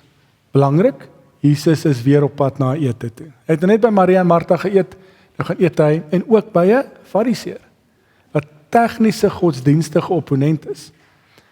Hy het toe sy huis ingegaan, aan tafel plek ingeneem. Die Fariseërs was verwonderd toe hy sien dat Jesus nie die gebruik nagekom het om voor die ete eers hande te was nie. Maar die Here sê vir hom, nou kom ons sê tong in die kies, my ma het al daai teks gebruik as 'n verskoning vir my hande te was voor ete, maar die punt is die Joodse gebruike, dat as jy eet is daar altyd 'n rede om jou hande te reinig, dis 'n reinheidsdeel van 'n reinheidsritueel, eerder net as om soos ons mooi met seep te was. So, nou is die konflik al reeds daar, Jesus eet saam met hulle, maar nou sê die godsdienstige leiers, maar jy was nie jou hande, jy volg nie die ritueel van reinheid voor ete nie. So dit gaan oor die reëls volhou of nie. Maar Jesus sê toe vir hulle in vers 39, ja julle Fariseërs, julle maak die buitekant van bekers en borde skoon, maar binnekant is julle self vol gierigheid en boosheid. Julle dwaase, het hy wat die buitekant gemaak het, nie ook die binnekant gemaak nie? Gee liewer wat in die bekers en borde is vir die armes, dan sal alle dinge vir julle rein wees. Maar die ellende wag vir julle Fariseërs, want julle gee tiendes van kruisement en wynruit en elke soort krye, maar verontagsaam die geregtigheid en die liefde vir God. Juis hierdie dinge moet 'n mens doen en die ander nie nalat nie. Ellende wag vir julle Fariseërs, want julle hou van die ereplek in die sinagoge en om op die straat eerbiedig begroet te word. Ellende wag vir julle, want julle is soos onherkenbare grafte waaroor die mens loop sonder om dit te weet. Nou, daar is 'n paar harde woorde wat Jesus vir hulle sê. Dis profetiese oordeelswoorde vir die Fariseërs. Net soos wat dit gaan teenoor die opponente, die bose geeste wat veg teen God en sy koninkryk, as ek daai taal kan gebruik. Maar hier gaan nou die godsdienstige struktuur wat in konflik is. En ons ken daai taal so mooi, sê, julle kan as Fariseërs so fokus op al hierdie wette en reëls, en julle maak seker aan die buitekant is julle mooi rein, julle was julle handjies. Dis nie was nie, hulle gooi net waters op hulle hande. En julle wil die ereplekke van posisie hê, plekke van eer hê, in die strate lyk julle mooi deftig, sien die binnekant vrot julle. So harde oordeelswoord. En dan is dit daai oordeelswoord om sê, ellende wag vir julle, ellende wag vir julle, oordeel. Want vir God gaan dit nie net oor of jy 'n mooi baadjie aantrek op lips, klink nou baie lelik, maar lipstif op 'n vark sit en dan dink jy lyk mooi nie. Dit gaan oor die innerlike, dit gaan oor wat in die hart gebeur. God wil jou hart hê, nie net hoe jy aan die buitekant lyk nie. En wat van die hart van vol is, loop die mond van oor, as ek Matteus ook inlees daar. Nou vers 45, toe sê een van die wetgeleerdes, meneer, as u so praat, beledig u ons ook. So dink dat dit is so harde woorde, dat dit is so gemaklik. Nou is daar 'n wetgeleerde sê, maar Jesus, jy beledig ons nou ook hier, nie die Fariseer nie. Dan sê Jesus daarop antwoord hy, julle wetgeleerdes, ellende wag vir julle ook, want julle laat ondraaglike laste op die mense, en selfs verroer julle nie geen vinger om die laste te dra nie. Ellende wag vir julle, want julle grafmonumente vir die profete, maar julle voorvaders het julle vermoor. 52, ellende wag vir julle, wetgeleerdes, want julle het die sleutel van die kennis weggeneem.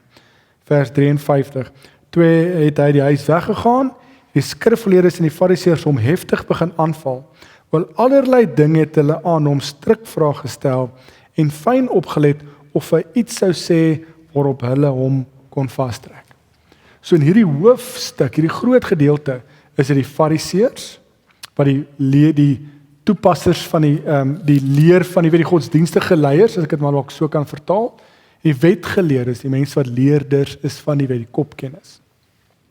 Beide van hulle is hierdie elende, profetiese woorde van waarskuwing om te sê, God se oordeel gaan op julle ook wees.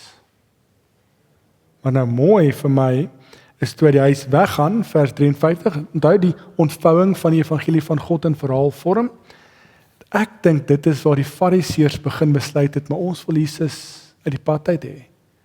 Hulle het van daar af uitdruklik gegaan, opsetlik, en hom strikvrae gestel, goed gesoek om hom moeilikheid te gee. Omdat Jesus hulle vasvat, hulle godsdienstige strukture vasvat, en later gaan ons sien, ek dink die redes is, ja, hy eet saam met sondaars, maar ook so omdat hy die Sabbat oorskry.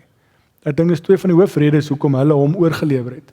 Maar die punt is, die aardse konflik wat Jesus beleef, is 'n realiteit. Omdat Jesus so 'n groot bedreiging is, kom ons stel dit so, omdat God se koninkryk so 'n bedreiging is vir die wetgeleerdes, vir die veiligheid, die gemak van hulle godsdienstige struktuur en die wette en gebruike, dat hulle sê ons moet eerder net Jesus uit die pad uit kry. Sodat ons in ons veilige spasies kan aanhou wees en kan aanhou baas speel, leermeester speel oor die koninkryk. So dis waar die konflik, voel ek, baie mooi na vore kom. En ek dink dan, God kyk na die hart, nie net na die vorm nie. Dan wil ek ook graag so net kyk na Lukas 12, vanaf vers 4. Aan julle my vriende sê ek moenie bang wees vir dit wat die liggaam doodmaak en daarna niks verder kan doen nie. So ek lees dit, want dit is amper 'n reaksie, 'n kommentaar op wat hy nou vir die fariseërs en die skrifgeleerdes gesê het. Dit gaan oor die hart. Dan sê hy so, moenie bang wees vir dit wat die liggaam doodmaak en daarna niks verder kan doen nie. Ek sê vir julle sê vir wie julle bang moet wees, vir hom wat mag het om na die dood in die hel te werp. Ja, ek sê vir julle, hom moet julle vrees. Word 5 mossies nie vir 2 sent verkoop nie, tog word nie een van hulle deur God vergeet nie. Selfs die hare op hulle kop is almal getel. Moenie bang wees nie, julle is meer werd as baie mossies. So dis hierdie fyn balans konstant van, daar's harde woorde, die oordeelse realiteit. Ons sien baie mooi wat vir God belangrik is.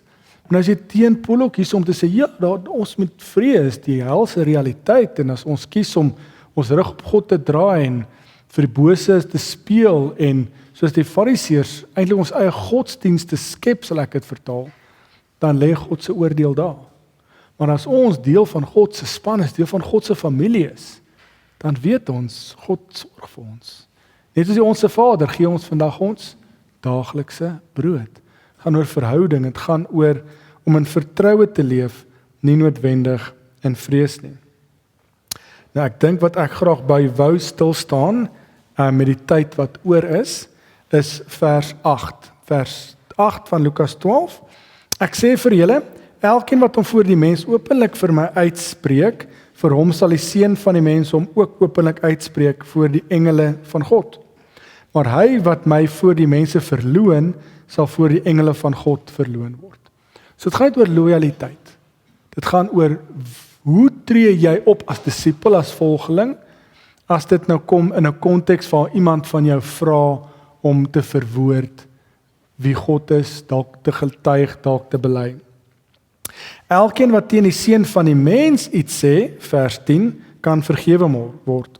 Maar hy wat teen die Heilige Gees laster, kan nie vergewe word nie. Wanneer hulle julle voor sinagoges en owerhede en gesagvoerders bring, moet julle nie bekommer oor hoe of waarmee julle gaan verdedig of wat julle gaan sê nie.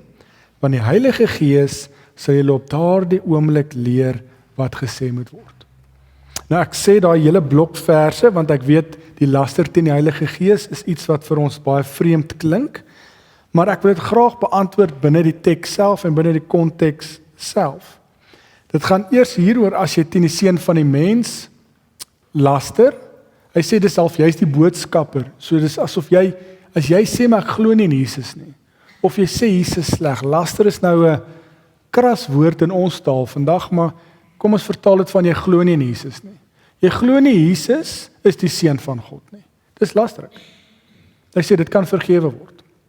Maar nou vers 10, maar elkeen wat vir die Heilige Gees laster, hom sal nie vergewe word nie.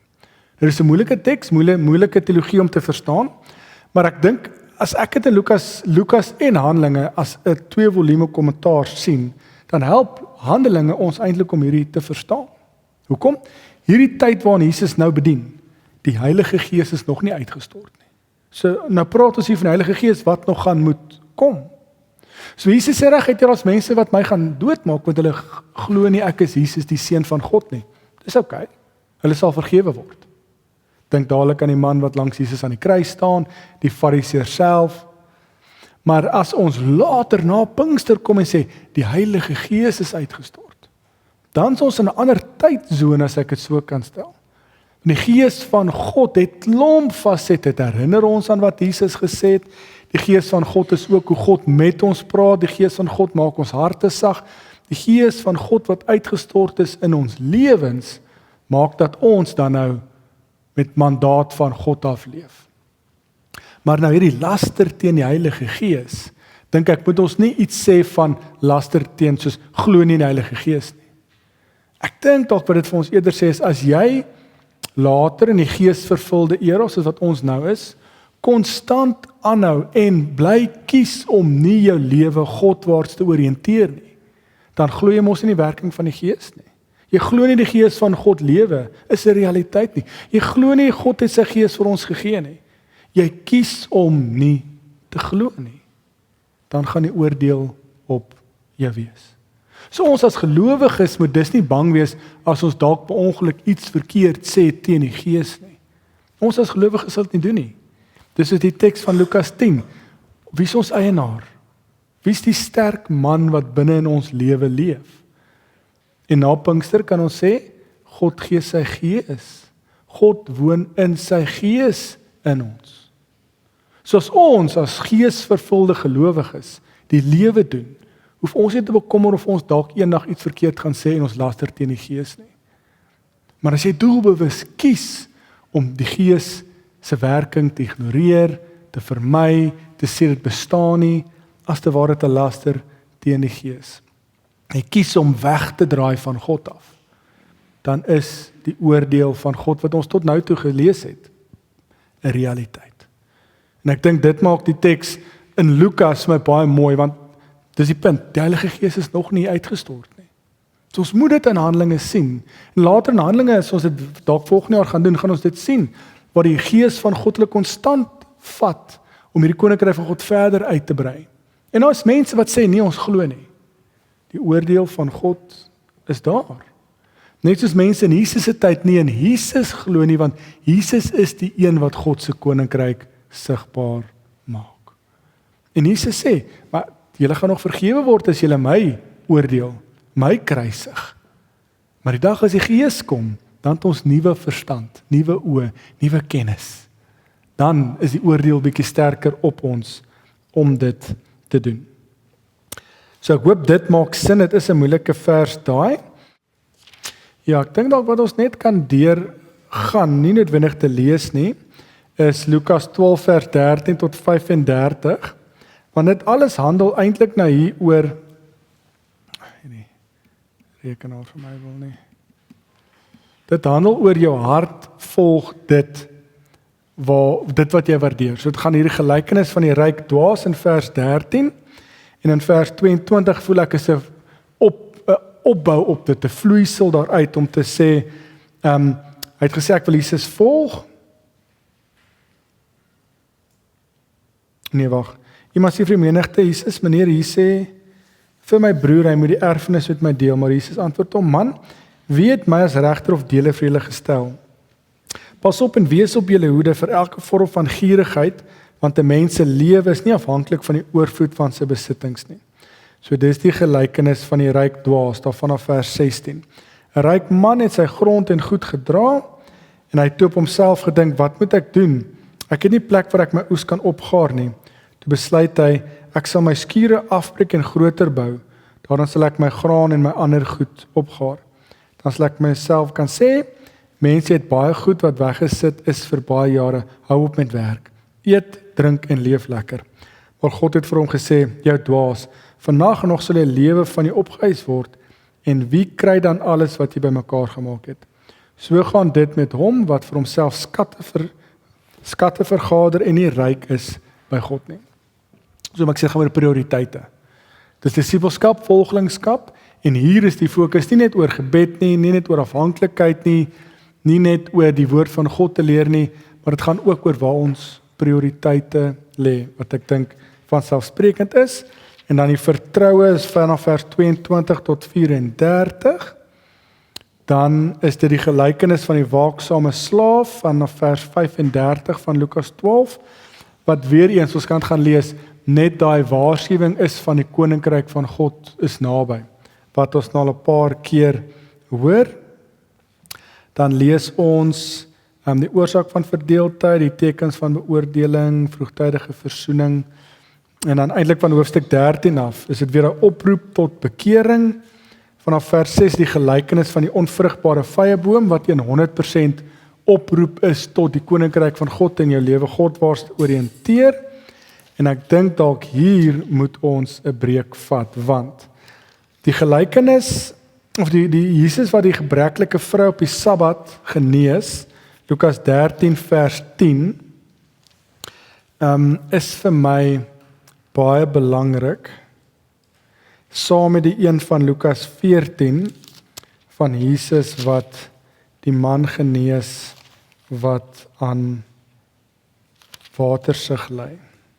Dan kan ons dan van volgende week af, Lukas 13 vanaf vers 10 doen, en dan gaan ons saam met hoofstuk 14, 1 tot 6 doen, want dit is waar die konflik broei, dit gaan begin oorkook.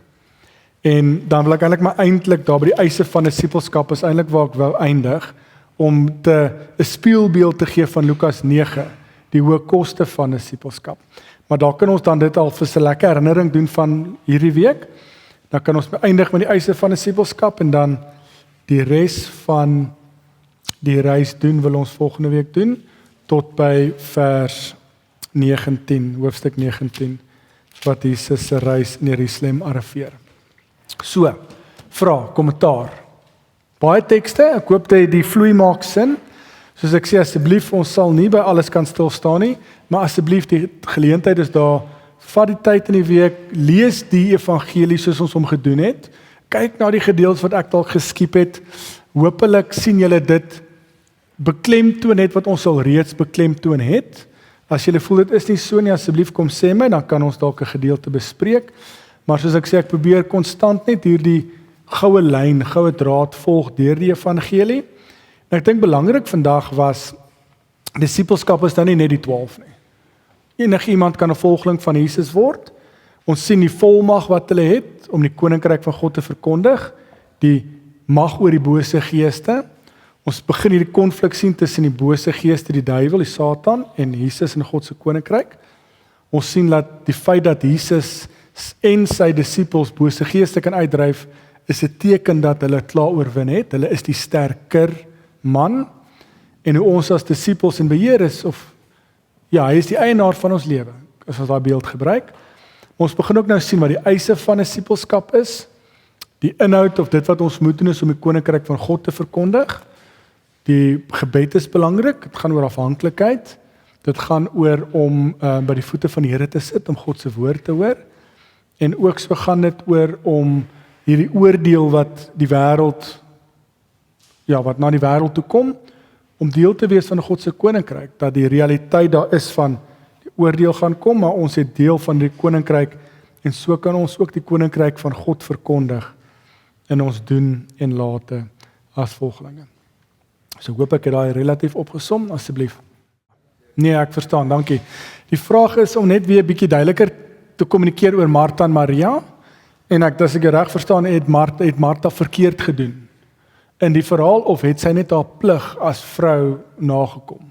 En wat is die verhouding? Moet ons met ander woorde nie meer sorg vir ons families nie, en moet ons net permanent by die voete van die Here sit?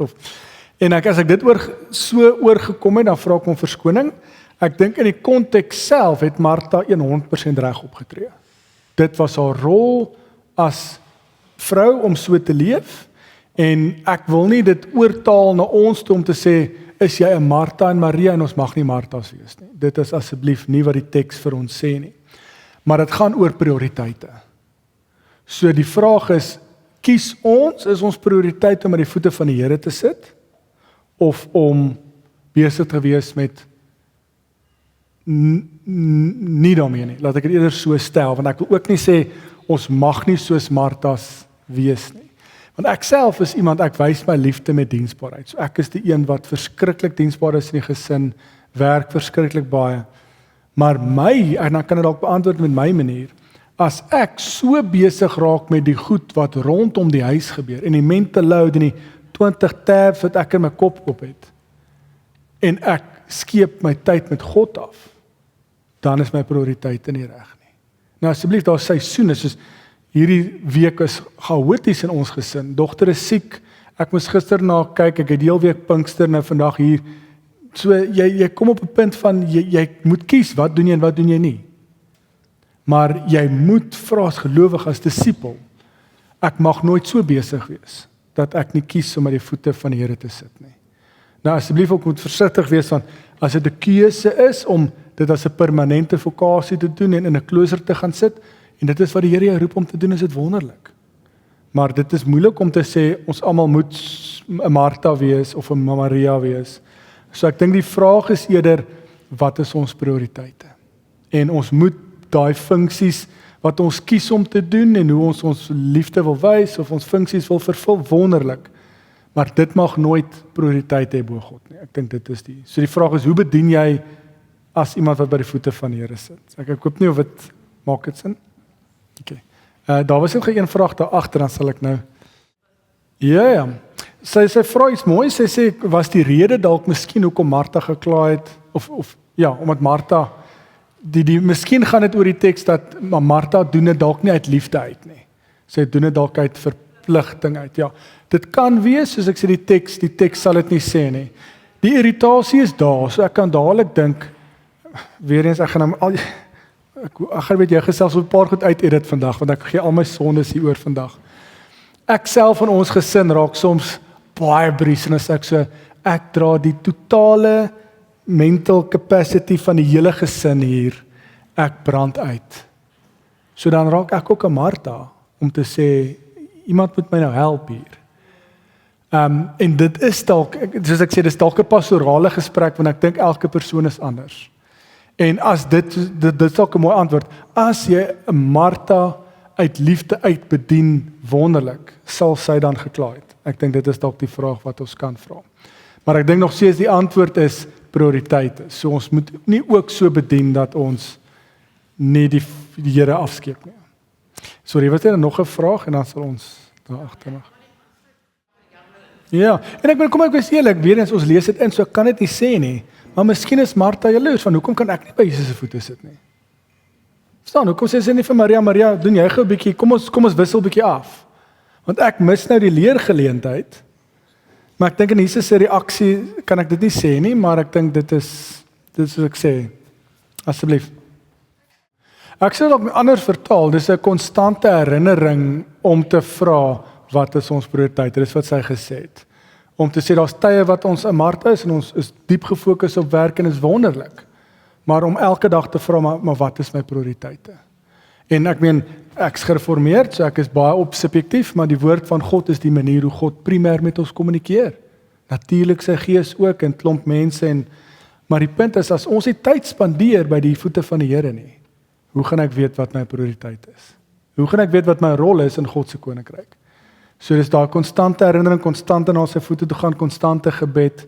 En ja, daar's tye en seisoene wat ons hard werk en op iets anders funksioneer en diep fokus, en is wonderlik, maar dit moet nooit die verhouding met God oorskadu nie. Interessant dat julle oor die Martha en Maria teks vra het, maar nie oor die ander nie. Dankie. Dankie moeders, dankie. Julle is geliefd, julle is geseënd, ons sien als raak. Okay. Ek het gesê, dankie vir julle tyd. So ek sê, jammer, nou, dit is 'n bietjie baie tyd, so jammer dat ek nou so mooi probeer doen tot nou toe, dat ons die tekste bymekaar hou, maar ek dink daar's 'n paar tekste hier wat vrae kan ontlok, wat ek probeer 'n bietjie beantwoord. Maar as ons volgende week wegspring, daar Lukas 14, Lukas 13, net daai konflik met die fariseërs bietjie klaarmaak, die eise van 'n disipelskap, en dan sal ons die res van die die reis verder vat. Kom ek sluit vir ons af en dan bid ons. Here, dankie dat ons na U toe kan kom en kan weet U is hier, U is 'n liefdevolle, genadige God. U is 'n God wat na ons toe uittrek, wat ons ontmoet, wat U Gees kom deponeer in ons lewe, sê Paulus. Here, dankie dat ons weet as ons U woord oopmaak, is U as eregas hier teenwoordig. U as eregas is besig om U woord op ons harte te skryf. Ons het vandag so mooi van Maria geleer en laat ons ook daai prioriteite in ons lewe elke dag afvra soos ons nou gesê het. Om te sê, Here, hoe is ek 'n deel van U disippelskapskring? Hoe is ek 'n volgeling? Hoe lyk dit in my konteks? Hoe lyk dit met my gawes? Hoe lyk dit met U Gees wat deur my werk? Sodat ek ook elke dag kan by U voete kan kom sit en kan hoor wat U vra van ons en wat U ons vra om te doen en hoe ons U koninkryk kan sigbaar maak soos Jesus en sy disippels en ons as die voltydse volgelinge. Here, as dit U wil is, dat ons volgende week weer by mekaar kom en hierdie reis verder sit en laat ons ook ons harte en ons oë op U rig sodat ons prioriteite reg hê en die koninkryk kan verteenwoordig om elke hoek en draai. Amen. Baie dankie julle, sien volgende week.